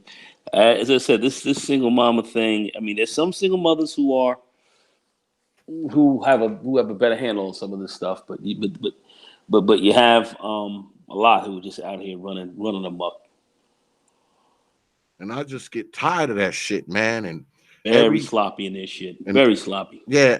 And every year about this time, you know, when we get close to Mother's Day, I get the railing on these old mamas, you know, because like I said, man, they fuck these kids up, man, and they do a lot of bullshit, and motherfuckers still running around talking about, oh man, that's my mama. I love my mama. Yeah, you might love your mama, but quit fucking worshiping her, especially if she was a fucking whore when you were younger, especially if she abused you and beat you and did all the shit to you when you were younger. I'm not telling you shouldn't love your mother. You should love your mother. You should love her. But that imprinting on these young boys is tough. That's what I'm saying. A lot become men when they get up of age and learn how to check her ass. And some do. Some actually learn how to check her, and I think that's damn rite of passage. You gotta check. You gotta check that. You gotta check that mom. You gotta check it because you know they run with a lot of crazy shit. They do, and these boys they get caught up behind it. They run into a lot of problems behind these women and black women to a large extent. I find them very similar to Latin women as well. They try to keep these boys kind of babies a longer period. They do. They keep them like kids. They try to keep them like kids. Even they keep them like kids, man. I see a lot of similarities with Latin, especially Puerto Rican women. Very similar. Very similar. Scary. Yeah, but don't they realize that they're damaging the kid? I mean, you're not helping. Let me tell y'all ladies something right now for you ladies who listening out there. You're not helping your son by making him a fucking mama's boy, woman. You're not. You're not helping him. You're not protecting him from shit. You're not. Okay? All you doing is making him fucking less prepared for fucking manhood than he's supposed to be. Okay? If he was to take your your black ass out the picture, he'd probably be a better man. What should have happened as soon as he was born, they should have took him away from your ass and let him been raised by his pops. Okay, if not by his pops, his grandfather. What the hell? If not his pop, somebody else's pop, somebody else's grandfather. Anybody except your black ass. Because see, you fucked him up. Yeah, you fucked him up. And you trained him to go after fucking hoes that's just like you. Okay? Hoes that he ain't gonna stay with. He ain't gonna stay with them. Pump them full of babies, and now you got a next generation of hoes like you raising more fucking hoe ass dudes like him. Well, one thing I have looked at the numbers. You're close to 50% of black men right now do not have kids. So a lot of brothers are starting to wake up and like, I don't know if I want to go down this road. So there is something's happening. There's some level of comprehension where these guys are saying maybe this is not the right move to be running with a lot of these to be running with these women. Because Obsidian was here, he had left, but he had a program on. I keep saying, I don't want to be the cleanup man. And I remember it was a pretty that was a pretty significant program he had. This was a few years ago, a couple of years back. I'm trying to think, maybe it was 2016 or 2016 maybe. And it was a call-in show. It was on Blog Talk Radio. I was on it, and a lot of brothers called in. They were going off about what was going on in the community, and I saw a lot of brothers who were calling up, who complaining about their mothers. A lot of them. I clean up this shit up. Look at all this crap your mama was doing. They were going ham up in there. And Obsidian's not here right now to kind of back that up, but that program went ham, and it was. I saw a lot of brothers were calling in all over the country, and they were going in, on black women. Okay, fair enough. But what I found particularly interesting was how they were going in. Many were going in on their moms. They were going in hard, and I thought that was rather significant. Yeah, well, I do believe that some brothers have mommy issues, and I'm not talking about the fucking internet mommy issues that everybody talks about. Oh, you must hate your mother, and all this kind of nonsense. I don't think it's that. I think what often happens with many black men is they are confused by women because see they have been confused about women's shit by their mother. Okay. Your mother's that one that tells you don't do as I do as I say do. That in itself, as a child, will fuck you up, especially if you see your mama doing a bunch of old trap house shit and she's telling you to do the opposite of that. Doesn't make any sense. I think that's what these guys were complaining about. They were looking at this trap house shit. They were looking at how that degraded a lot of stuff in the community. They created a lot of problems. And then they were trying to sit here and try to tell them what was up. And they're like, what are you talking about? You guys were the genesis of a lot of this bullshit. A lot of these brothers were calling them out. And I was, like I said, I keep saying, I sat down and just listened. Usually you want to participate and get in the conversation and whatever. I said, I ain't saying a word. I said, let me listen to these calls. I just sat down and listened. And they, one after the other, it was rather eye-opening. X. It was it was eye opening, man. They were not. A lot of these brothers weren't having it. They were looking at these women, their mothers, aunts, and others as a big part of the problem that's going on in the community, with just a lot of effortry going on, playing a role in the crime, playing a role in a lot of things, and they thought it was them, and they were indicting their own moms. Indicting mama. Yeah, which ain't something we like to do in black society, boy. We won't indict old mama, boy. Mama can do anything she wants. I mean, whatever mama does is okay.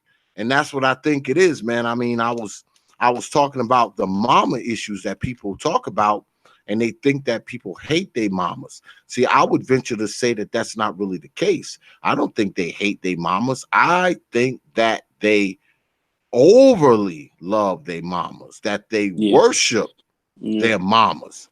That is the problem. Because, if some of these brothers actually hated their mama, they probably wouldn't be so susceptible to women's shit that they encounter. When they encounter women's shit, they wouldn't be so susceptible to it if they really hated their mother. Okay. And I think brothers are susceptible to a lot of the bullshit because they worship mom, because they think mom can do no wrong. So, of course, like I always say, if you see these other chicks out there doing trap house shit, acting like hoes, half raising their kids, and also kind of nonsense, you look at that shit as perfectly normal. Because see, that's what you went through when you were a kid. Okay, you went through going days without eating.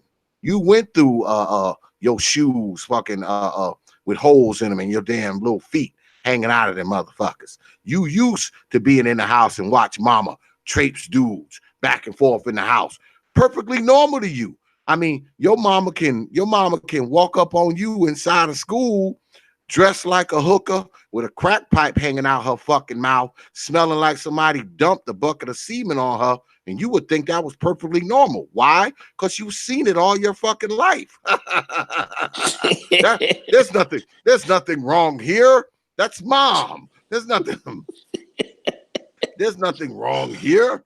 You know, that's why motherfuckers get on here and you know they're like, oh man, why you always gotta say the first thing they say, oh, you came from a black woman. Yeah, so do them fucking kids who fucking ain't ate in 3 days. So do those fucking kids who fucking go to school with their fucking holes and shit in their fucking clothes and their feet hanging out their sneakers. So do those fucking kids who get raped and molested by these goddamn dudes that they mama drag in the fucking house. They came from a black woman too. Do you think that shit matters to them with the shit that their mom is letting go on with them? That's why I hate women. Oh man, you came from a black woman. So fucking what? That don't mean she was worth a shit. That's what that means. Because she's a black woman, she's automatically the golden cab. She's the gold standard just because she's a black woman. Like, that's what kills me. That's what kills me with a lot of bullshit, man. You hear people talk this old, well, you know, we're black, so we are supreme. And then out the other side of their fucking mouth, they're talking about, oh, well, we're black, we are oppressed. What? Either we supreme and ruling, motherfucker, or we oppressed and the white man got his foot on our face. Which one is it? Or is it, you know, is it a thing of convenience? Is it a thing of convenience? And that's what we kind of do, man, as black people. We fucking always move the goalpost so it's closer to us so we don't move it further. We move it closer so we can get an easy field goal and shit. Man, get the fuck out of here. Get out of here with that shit. That's what it is, man. When you hear people talk about protecting black women, man, they're not talking about protecting no random fucking women walking down the street. They thinking about their old fucking mama. Because they would hope somebody would step in and protect her black ass if something was going on with her. Because, you know, we got to protect mama, okay? Mama is the queen of this fucking black neighborhood that we got. Her and all the other 500 queens that live on this block. We live in this kingdom with 500 queens. I mean, it's stupid, man. Stupid shit. This shit is stupid. It's contradictory as a motherfucker, and it hurts young men. Okay, that's what bothers me more than anything else. I don't care how people raise their kids. You can raise your kids any way you fucking want. Okay, if you want to take your sons and put tutus and miniskirts on them and shit and have them switch through the living room, that's your prerogative. But guess what? That little boy ain't gonna be a little boy forever. And pretty soon he's gonna be a fucking adult. And you're gonna be fucking responsible for how he is because of what the fuck you allowed when he was a kid. Yeah, and that comes back up on him. X, listen, man, I totally agree with you. I thank you for inviting me on here tonight, man. Absolutely, man. Always. Yeah, man. I gotta be up 5:30 in the AM, Jack. So yeah, me too, man. I gotta get up at like fucking 6, man. But I gotta be up and out, man. Let me tell you something, man. Yeah. This is the first show I did in a couple of weeks. I didn't even do a show last week. You didn't? Okay. Didn't do a show Wednesday or Thursday, and didn't do one this Wednesday. I did this one because me and Obsidian had talked about it. So Yeah. You know, Well, because I've been grinding, man. And sometimes I don't get back here till like 10 o'clock because I got a lot of out of state motherfucking contracts and shit now. So that shit got me fucked up. I was telling everybody earlier, don't be mad at me because I ain't up on this motherfucker every week, but I'm on the grind, goddamn it. well, so I've been on the grind here, well, and plus I got to get up this property. We got some stuff we got to do up there, and it's just, there's just a lot of stuff I got to do. So I'm just running around, man, trying to keep the wolf off my neck, baby. Yeah, you know how man. that goes. So, me too, man. I appreciate you coming through, though, brother. I hey, do. man, I owed you one because you told me. You said what was the term you said I've been treating you like? What was Like that? a $5 hole. Treat me like a Damn. $5 hole, A man. $5 hole. What did $5. it could at least been a $10 hole, right?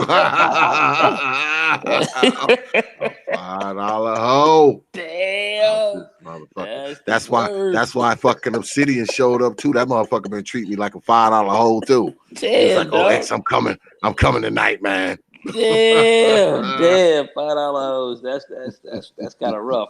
But anyway, I certainly don't see it as that, and I really appreciate you, man. You bringing me on. Love to the chat to all y'all out there, and X, I'll be back. Yeah, man. I'll hit you up, man. You know, I got All your right, fam. number. We'll chop it up. We will talk. All right, fam. Night, y'all. Peace. All right, later. Yeah, just got off the line with Brother Nagone, and Obsidian was here early. He bounced a little while ago. And only reason why I did this tonight is because, me and Brother Obsidian had talked about it. I mean, I've been grinding like a motherfucker, y'all. I mean, the days is long. They start early. They end late, later than they've ever ended before. But I'm committed to bring y'all a show every fucking Thursday. The Wednesday shows, I don't know. I'll probably do a Wednesday show next week because I got some good guests lined up for the Hours of Power next week. So I'm probably Wednesday and Thursday, we probably gonna rock out, y'all. But I mean, the last couple of weeks it's been rough, y'all. Yeah, it's been rough on a brother, boy. It has been rough on a brother. Okay, sometimes I don't get up in this motherfucker till like 10 o'clock. So once I get up in here, the last thing I'm thinking about is doing some YouTube shit, but y'all show up here every week, man, and I appreciate y'all. Like I always say, man, y'all are my supporters, man. So I'm gonna try to continue to bring you some old mind-opening content, man. Because one thing I know for sure, man, is that a lot of you I look, and many of you I'm very familiar with because y'all are here every fucking week. Y'all donate every fucking week. So I mean, I'm gonna continue to try to pump them out for you, man, and bring you some good shit. And I got some special guests coming up this summer too. I got some really, really good guests. Sister Scheherazade Ali will be up here soon.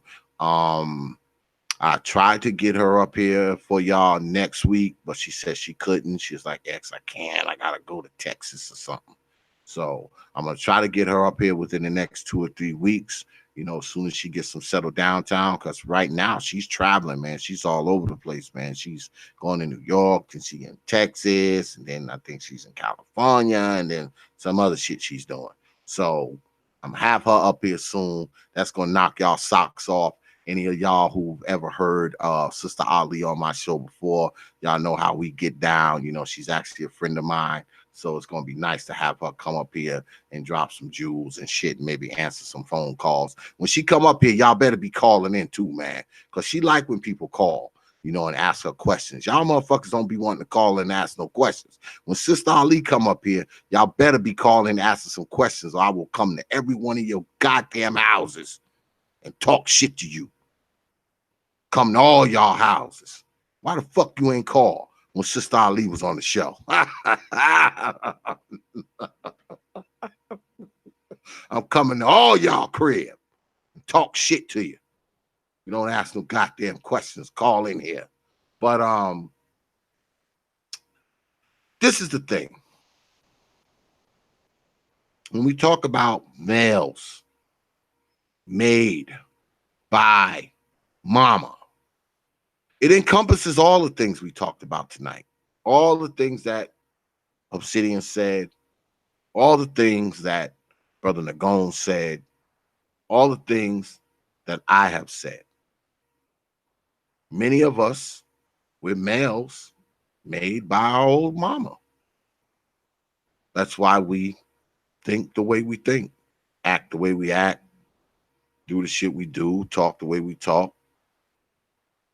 We were constructed by our mothers, man. And some of us, we can't snap out of it. We can't snap out of it, man.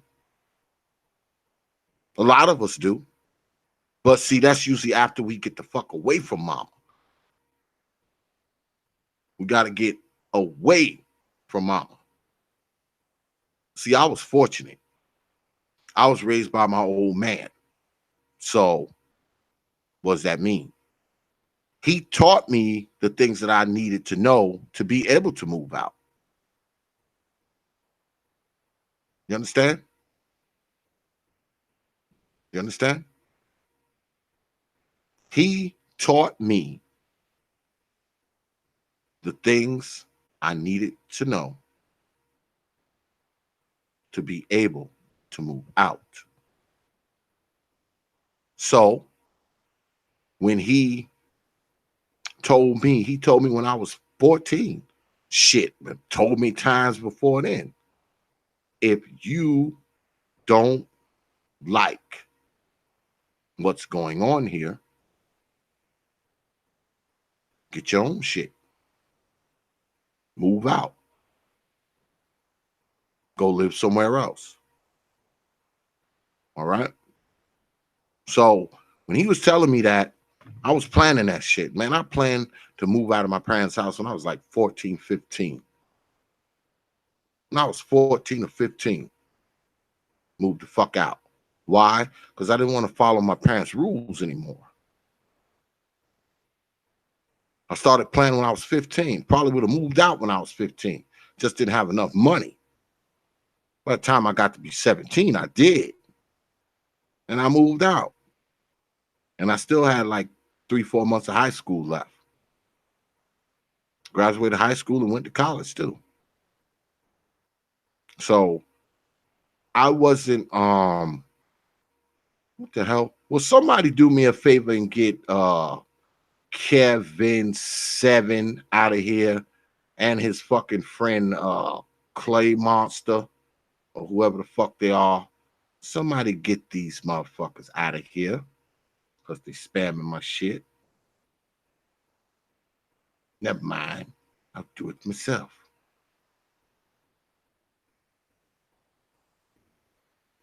See ya. Next.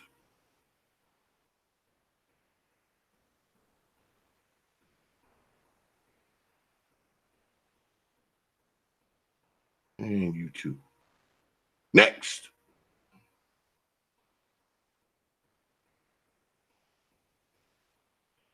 Get on up out of my chat room with the dumb shit. The dumb shit is not allowed up in here. You want to do dumb shit in the chat room, you have to go to another chat room. This chat room ain't for people to do dumb shit. It's not.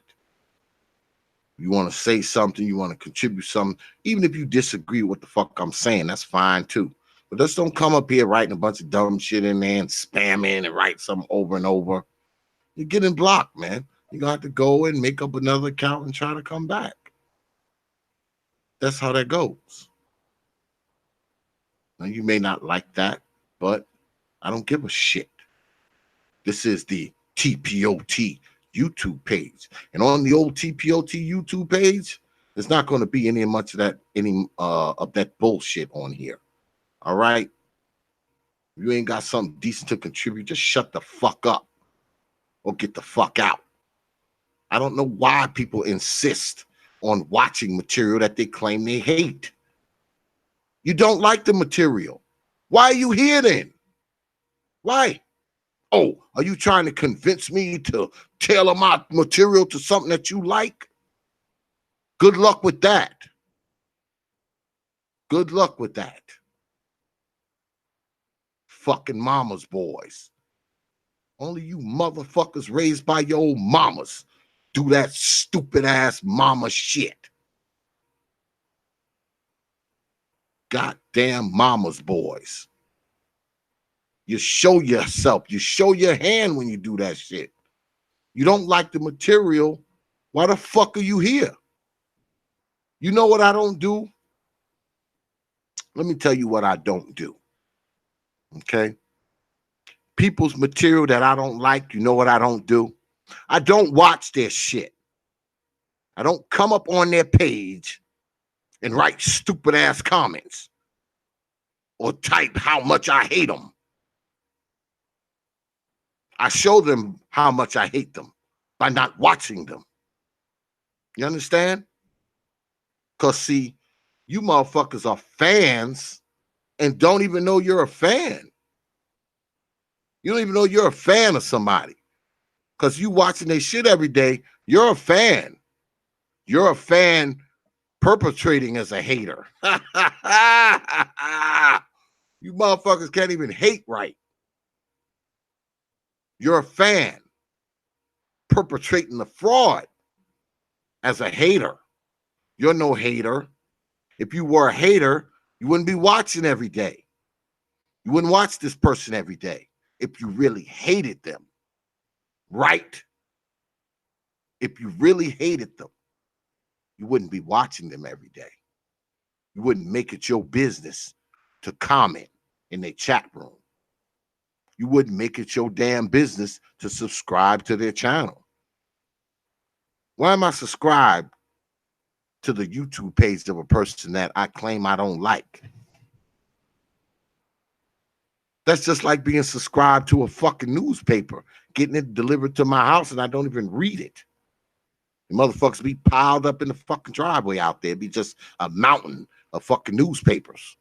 But I'm subscribed to the paper, even though I don't read it. You understand? You understand? You motherfuckers don't even know how to hate right. You ain't haters, you fans. Just admit it. Own it. Because if you're a real hater, you ain't here. You somewhere else.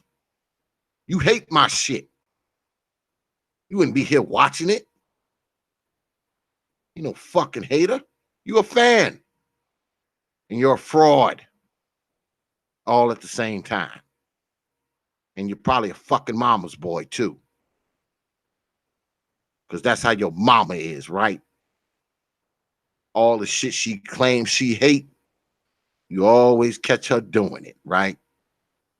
All the shit she claims she don't like, you always catch her in the middle of it, right?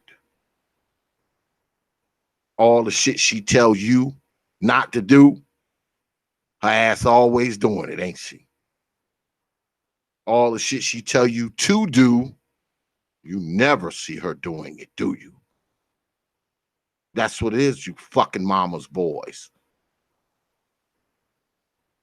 You got your fucking ideology all twisted up. Up is down. Down is up. Left is right.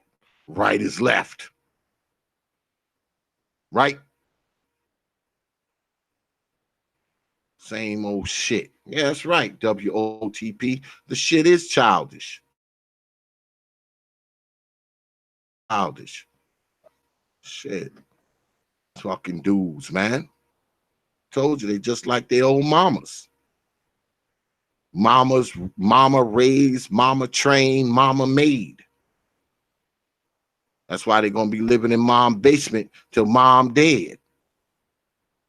And then once mom die, unless she leave their ass some old life insurance policy, they're screwed.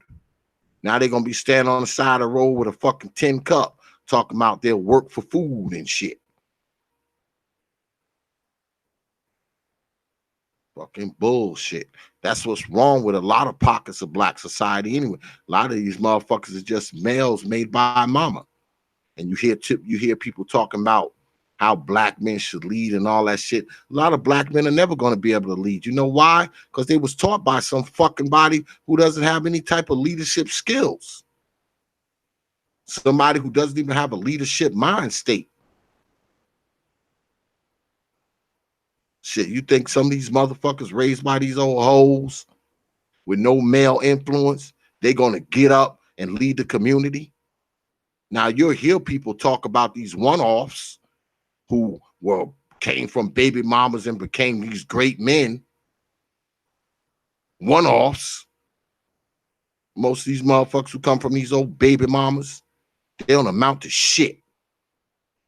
See, I'm not one to make arguments off of fucking exceptions, nor am I one to make arguments off of anecdotal fucking shit that I've seen in my life. Most of these motherfuckers that come from these baby mamas end up just like in the same goddamn predicament that their mama's in. The ones that don't end up dead and in prison, on drugs, homosexuals. I know we don't like to talk about it. We want to pretend that it's not as bad as we say it is. I know, but that's not the reality. And y'all know what I always say. Reality will heal Black folks. Not fantasy. Not bullshit. Not the Egyptian pyramids. Not marching. Not Black Lives Matter. None of that shit heals Black people. Reality will heal Black folks. The more of it we get, the better off we will be. And I know some of it stings. It gashes. It cuts across your chest like a finely sharpened katana. But guess what? You are better off for it afterwards. You just are. But to close out, I want to say this, man. I know we as Black people, we love our old mama. We just do. We think that's the most important person in the world. We can care less about our father. Yeah, we can care less about him. We usually can care less about him if he is around, let alone if he's not. Because for some reason in Black society, we think this title of mother is something so awesome. Like it's something that no other female can do. Only Black women can have babies. That's how we look at it. And we talk about the Black mother and what she goes through. Now these Black mothers don't go through shit. The shit they go through is fucking situations that they created for themselves. Now I know we get into these freaking bullshit ass arguments about, what came first, the chicken or the egg. We get into those fucking arguments all the time up here. But a lot of times, man, the predicaments that these women find themselves in, man, they created them fucking situations themselves by the way they thought, the way they acted, the lack of responsibility, letting the wrong motherfuckers bust a nut in their old funky hole. A lot of this shit they created themselves. And we supposed to feel sorry because they're going through it? The fuck out of here. It's just like me. If I go in my backyard right now and shoot my damn foot off, you supposed to feel sorry for me because I went out there and shot my own foot off? Get the fuck out of here. Now I need you to feel sorry for me because I done went out there and shot my own foot off. What? And that's what often happens in Black society. Shit. A lot of these fucking women, man, they shoot their own fucking foot off. And everybody's supposed to fucking feel sorry for them. And after they shoot their goddamn foot off, what do? They convince their fucking sons to feel sorry for them. These are the fucking women who tell their sons, all Black women are queens. All Black women are beautiful. All Black women deserve this, that, and the other thing. You hear that shit from these fucking women. The women who shot their fucking foots off. Because any woman of any substance or any consequence, she ain't saying that shit because she knows better. She knows better. Those of you who have mothers that are decent, you know your mother don't tell you a bunch of bullshit if she's decent, especially if your old man is around. She follows the lead of your old man. She ain't gonna be telling you too much bullshit, but she's scared you're gonna go and tell your old man about it.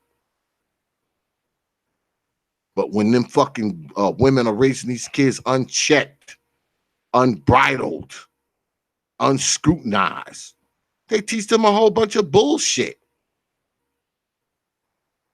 Teach them a whole bunch of fantasy shit. Shit that don't prepare them for no aspects of life whatsoever. Why you think these kids get out here and can't do shit? Don't know shit.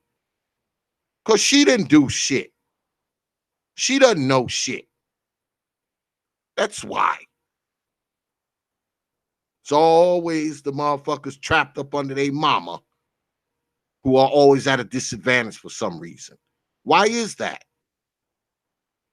Why is it that children who live with their mama only have a tendency to do worse in school, have less reading comprehension, less math skills, take longer to learn how to talk, shit like that? Why is it that it's mostly the kids who grow up with just their mama? Is that a fucking coincidence? Or is it just that these fucking women ain't doing what they're supposed to do as far as the kids are concerned?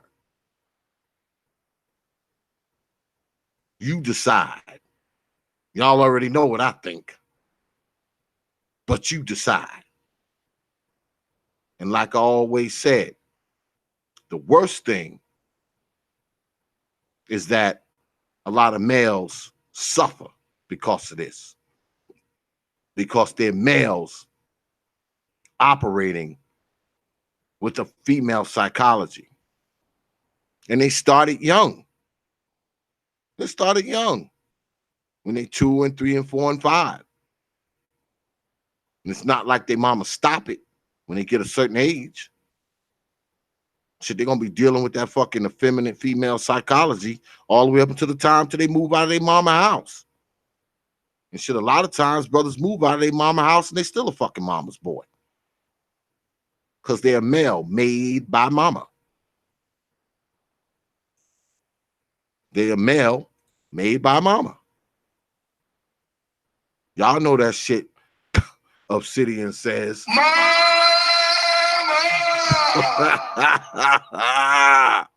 Males made by mama. So, of course, they're mama's boys. Whenever something happens, they call my mama. They get a traffic ticket and got to go to court. They stand up in there with their mama.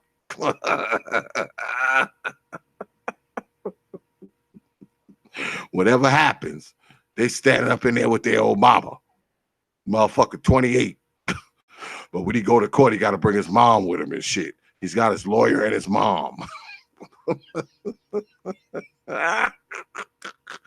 I don't get that shit because, boy, when I was younger, boy, I was trying to get as far away from my mama as I possibly could.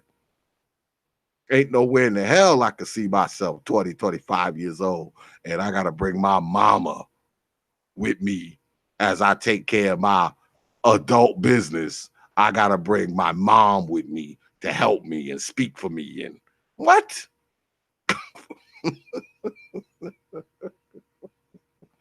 But this is what we have, man. This is what the fuck we have, folks. A lot of these motherfuckers are made by mama. Mama built these fucking people. Mama built the daughters too. Why you think they're a bunch of old trap house hoes? They got 5 and 6 kids by the time they 22. Bitch been fucking ever since she was 13. Yeah, she been fucking and having babies ever since she was 13. You actually think this bitch gonna have a future? If she do, she gonna be a one-off. The other 10,000 like her, all of their lives are over. Yeah, it's over. Yeah, their lives are fucking over. This is what we have, man. Because the people who are fucking raising them are fools. They're fools. I have seen kids, man. I was talking to somebody the other day, man, me and my wife, and I was telling them about I had to years ago, and I know y'all heard me tell this story before. I had to go get a baby out the middle of the fucking highway, man, in the city. All right. We were in the city, man, upstate, and freaking this baby would walk right out in the fucking highway, man. And the mother nowhere in sight. And I got in the middle of the road, stopped traffic, picked the little baby up, and started walking. And as I started walking back, I could see this child's whole bag ass mother coming like a block and a half up. That baby had walked like 2 blocks, man, before this whole even realized this baby was gone. And I mean, the baby just walking. The baby couldn't have been no more than like 2, okay? Because she wasn't even really talking. And the baby just walking right out in the highway. I grabbed the baby out the highway and start heading back up the road. Then I see this bitch coming up. You trying to tell me that that's going to evolve into a good mother? Somebody who'll let a little 2-year-old walk 2 blocks before they realize they done left? Should that person be raising somebody? Really? Really? But I know people will find an excuse for her fucking ass too. They'll find an excuse for her. Shit. I remember when I was living on the other side of town, there was this little kid, man. I used to see this little kid outside every day by herself, man. She was like 6 years old. And she'd be standing at the bus stop by her fucking self, man, every fucking morning. When I got up to get ready to fucking go to my shop, this little girl would be standing out there every morning, man. Like, she couldn't have been no more than 6 years old. And I always thought that the house may have been close to the bus stop. And I saw the little girl get off the bus one day, and she ran, man. She ran almost a block from where the goddamn, where the bus dropped her off at. Mama too motherfucking lazy to walk her 6-year-old to the fucking bus stop and stand there with her and get her off the bus. This is the shit you see, man. These are the people who are grooming children, raising children. Not only are they grooming and raising the females, they're grooming and raising the males. It's one thing to have their old whole bad daughters like them, but they raising dudes too. And then talk about how black men ain't doing nothing. They ain't doing nothing because they've been raised by you hoes. They've been raised by you hoes. The dudes who have been raised by responsible people, they are doing shit. They are doing shit. And they may not be doing shit for you per se, but those brothers are building their own societies. They taking care of their business. They taking care of the motherfuckers who wear their crest. They taking care of business the way they supposed to. And they taking care of the people around them. As far as all that other building shit, I don't know where that's gonna go. We talk about it on the internet all the fucking time, but you never see nobody with their camera filming none of that shit. Because they're just like their old fucking mamas, telling you to do shit that they ain't doing. Ain't that what your mama always say? Do as I say, not as I do. Like these Negroes on the internet. Do as they say, not as they do. Go out there and do all this bullshit out in black society while I sit home laid back in my fucking house on YouTube. Who's that sound like? That's the same fucking ideology your mama had. That's the same shit your mama was telling you. Do the shit that I have no intention on doing, have never done, not doing now. Just listen to me talk. Fucking crazy. And all that shit It's the psychology of their old. That's all it is. Psychology of their old mama. Whenever you talk about black society, a lot of these people always think about is mama. Because black folks, we worship our old mama. I said that before. We worship her. She taught us to worship her. We don't know no better. We don't know any better but to worship her. Because, see, like I said before, a lot of us, that's all we fucking had. And that's why a lot of us are fucked up. Because that's all we had. If we didn't have just her, maybe many of us wouldn't be in prison. Maybe many of us wouldn't be dead, on drugs, and all this kind of nonsense. A lot of us are like that because all we had was this old fucking whore raising us. And we ain't supposed to see it as that. Because we fell out a whole funky hole. Shit, many of us, we ain't none but products of our mother's whoredom. Motherfuckers don't want to hear that either. All these motherfucking baby mamas we've been having in the last 30, 40 years.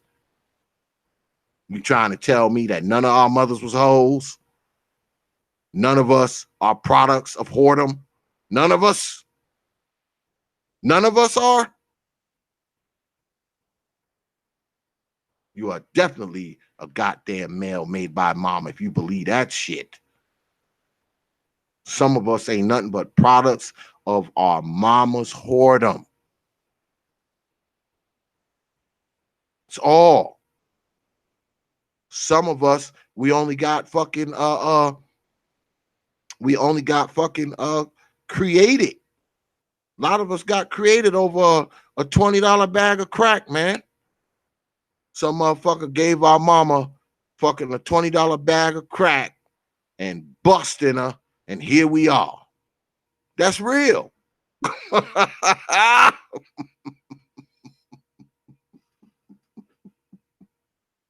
That's real. Shit. A lot of us, the only reason why we here, because the motherfucker gave your mama a piece of crack. That's the reality, man. Some of us are here, fucking the motherfucker fucked our mama behind the club, in his back seat, in the club bathroom, bust up in her, and here we are. Here we are. That's real, man. I know it sucks to think of mom that way, but I say again, there's like 40 million black people in America. You think none of our moms was hoes? Huh? Yeah, you look at your mom now, she's in her 50s, 60s, 70s. You know, she's a church woman, praise the Lord, all this kind of nonsense. But she wasn't always 60, man. Shit, 40 years ago, her black ass was 20. She was 20. And probably out there slanging it left and right. And you probably a product of her slanging it. Especially if you're a motherfucker who don't know who your father is. Why the fuck you don't know who your father is? I'll tell you why. Because she don't know. She doesn't know. So how are you going to know? Unless you're telekinetic, psychic. You're connected to him by telekinesis. That's the way it is, man. You understand? Yo, Thinking Man's Templar, man, I want to get you on the show, brother. You got to hit me up, man. I want to get you up here on the Hours of Power one day, man. You got to hit me up, brother. But yeah, I mean, some of us don't even know who our fathers are. You know why? Because our mothers was hoes. She hoed, man. Mom used to be a hoe when she was younger. Of course, she not a hoe now. She old. She too old to hoe. Don't nobody want a whole ass now. Well, shit, when she was young and pretty and curvy and living the dream, slanging whole funky pussy. Shit, mom was out there doing it. And guess what? Some of us, we are the product of our mom out there slinging it, man. It is what it is. Now, I'll say again, I don't want you to disrespect your mom. You should love your mom. But, man, do not put your mom on this fucking pedestal just because you fell out of a whole funk box. Okay? She's not fucking infallible. She's not perfect. All right? She's not beyond reproach. No, she's not. She's not. Now, that may be what she has taught you, but in reality, she's not. She's not. Because if she was fucking so perfect and beyond reproach and beyond criticism and all of that, your life would have been different.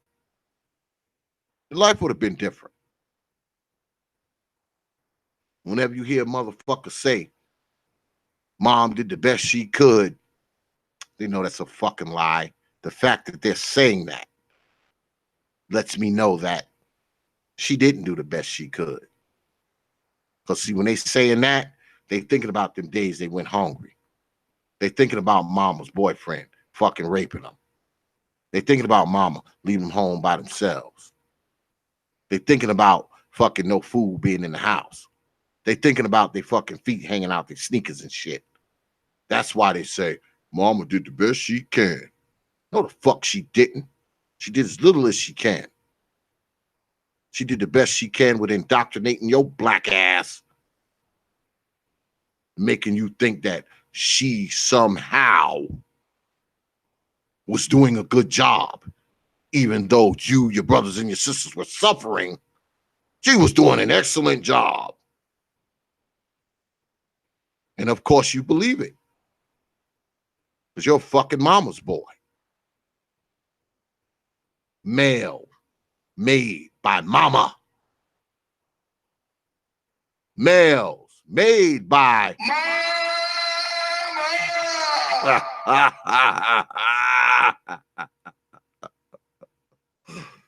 Woo!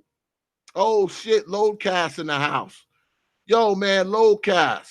You and the Thinking Man's Templar, man. I want to bring y'all on the show next week, man. Y'all need to hit me up, man. I'm gonna put my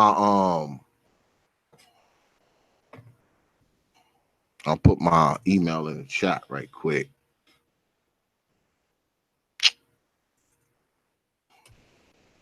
Now my damn computer don't want to fucking type all of a sudden.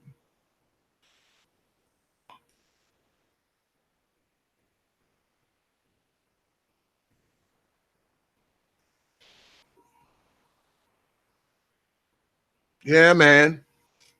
Hit me up, brother Loadcast, Thinking Man's Templar, man. I want to bring y'all brothers on next week, man. Hit me up, man, so we can set something up for next Wednesday, man. You know, if your brothers ain't too busy, come through, man. Come through. But yeah, you're right. Thinking Man's Templar. A lot of us, our grandmothers, you know, they actually have some integrity. You know, they were that last group of women who actually had some integrity. You know, they would come in, take the children, you know, treat them like they're supposed to be treated, feed them, you know, make sure they had a bed and water, and make sure they bathed and shit like that, and washed their hair and shit like that. Because a lot of us, our fucking mothers were fucked up, man. And don't y'all see it as ironic that those of us with the worst mothers are always trying to run and fucking protect the image of mothers? Not just our mother. We try to protect the image of anyone's mother. Because the first thing they, oh, she's a mother. The fuck does that mean? That means she's not a whore? That means she's not stupid? Because she was able to pop out a fucking kid?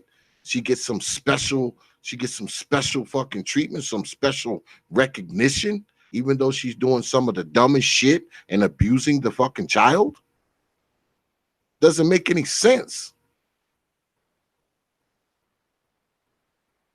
But anyway, it's almost 12 o'clock. I appreciate y'all coming through. And I'm just going to say this, man, before we roll out. Like I said before, man, I know you should love your mom, okay? I mean, she did have you and all that.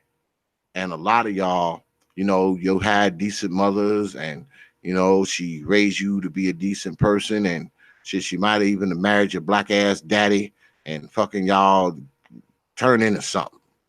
But there's a lot of us out there who we just raised by old mama, okay? And I think it had a worse effect on our sons than it did our daughters. Because our daughters, what did they do? They just went on ahead and slung their old pussy and went off and lived a life. But I think the sons suffered the most because they were raised and made and groomed by mama. So they never experienced being able to think like a man, act like a man, have a man sit down and talk to them about man shit. They never had that in their lives. They never had that in their lives. Because it's not like the niggas that she was tracking back and forth through the house was going to do it. So they missed out on a lot. They missed out on the things that I had when I was younger. I was a little kid. My father would sit me down and talk to me about shit, teach me shit, help me understand shit. A lot of young men, they never have that, man.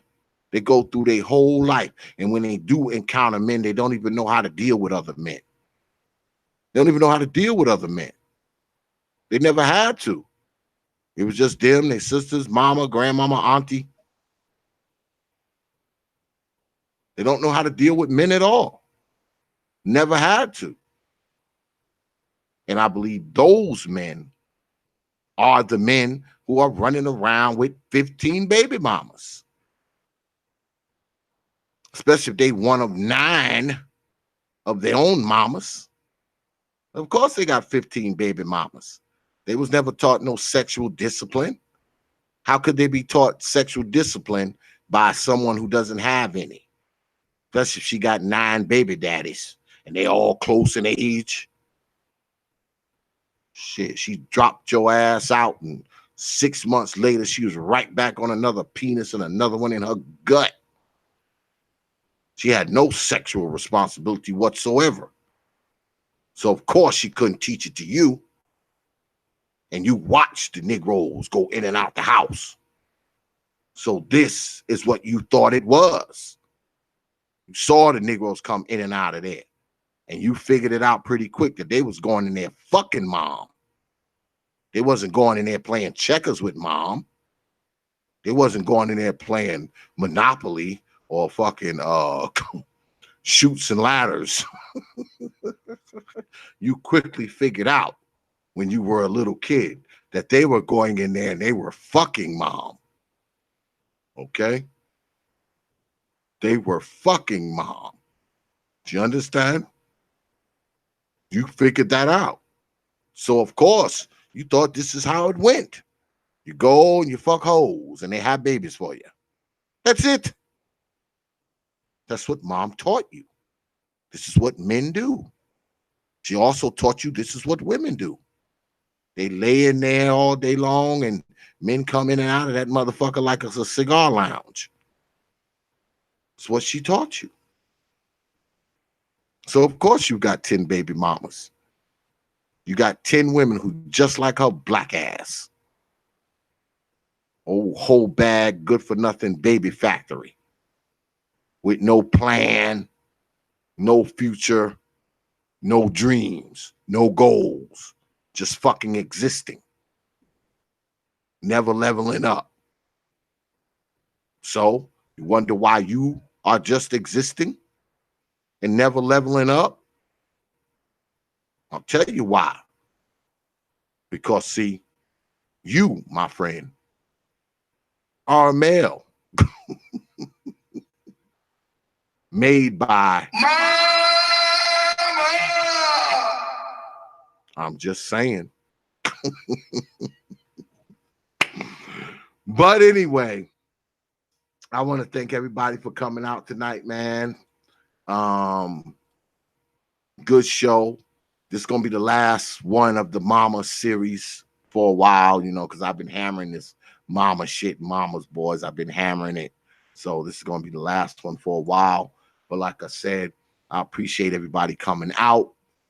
Next week, we're gonna have 2 shows next week. Y'all got my word on that. I'm not gonna fuck around. I'm trying to get Loadcast and the Thinking Man's Templar. Thinking Man's Templar, man, you gotta hit me up. You too, Loadcast. Your brothers gotta hit me up, man. We're gonna do something next week, man. Get both of y'all up on the stream and shit. But yeah, I want to thank y'all for coming through, man. And I want to thank my mods in the chat for doing what they're supposed to do. And I also want to thank everybody else who's contributed to the chat. And most importantly, I want to thank you for showing up and watching us tonight and spending some time with us tonight. I want you to go on down the Prophet of Thought series on Facebook. That's Prophet of Thought, one word, series, another word, on Facebook. That's the main page. It's a community page. Go ahead, like the page, share the page, follow the page, check the page out. You can also leave me a message on that page, and I'm guaranteed to get back to you within 24 and 168 hours. Also, get on down there to the Prophet of Thought series fan group page. That's the Prophet of Thought series fan group page on Facebook. Go ahead, request to be a member. You're guaranteed to get in there quick. If not, just drop me a line and I'll take care of it. Also, check us out on WhatsApp and Instagram. That's Prophet of Thought. Leave out the series on Instagram. Follow us. You're guaranteed to get a follow back. And also, I want you to get your black behinds down there to Twitter. The handle is at TPOT Media on Twitter. That's at TPOT Media on Twitter. Go ahead, follow us on Twitter, because if you don't, I will haunt you in your dreams for the next 6 months. Once again, I want to thank everybody, man, for coming out tonight, man.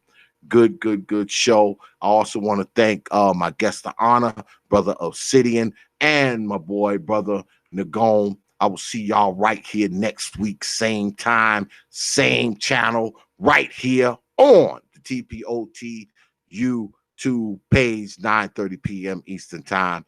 You know. So, with that, I will leave you with 3 words, like I always do. Open your mind. Dark incident. Peace, folks.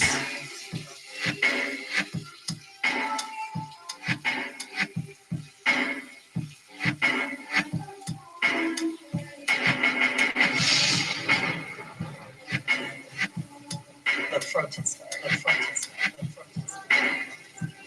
Dark X.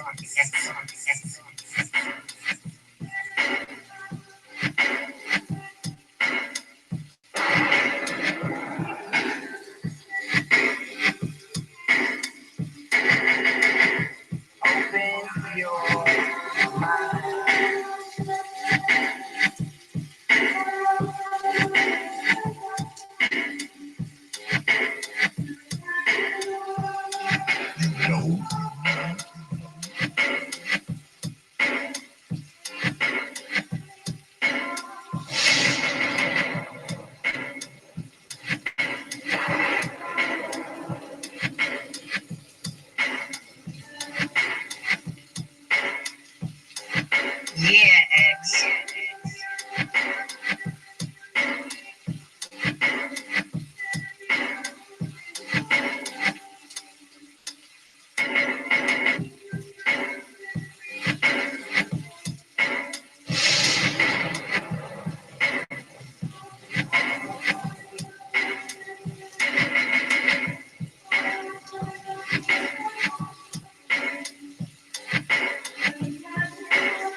Yes.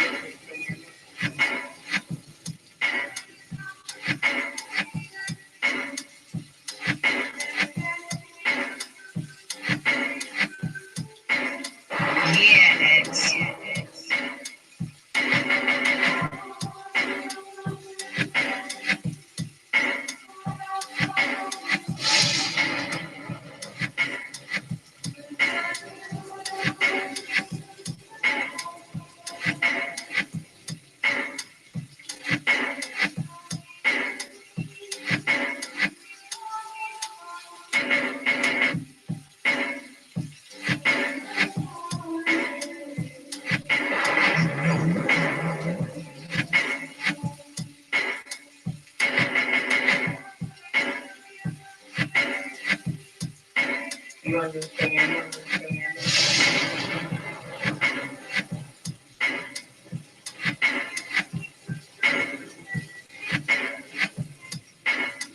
Open your mind.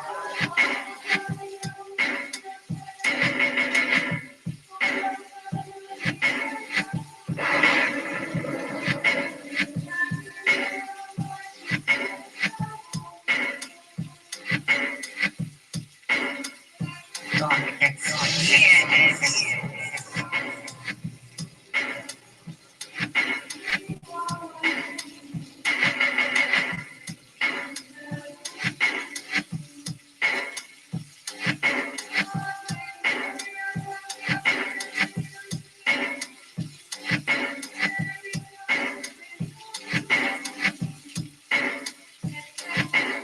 You know.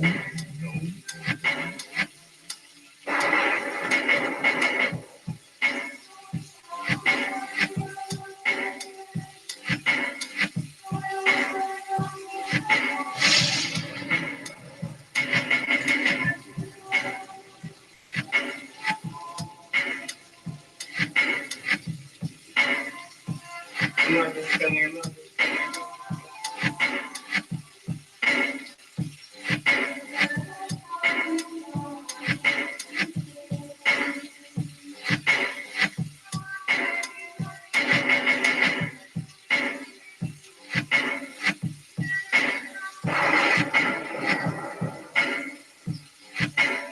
Yes.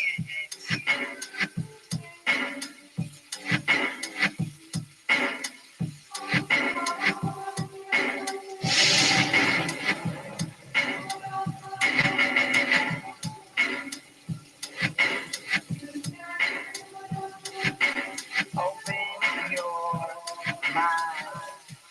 Dark Exodus. Dark Exodus. Dark Exodus. Only from T.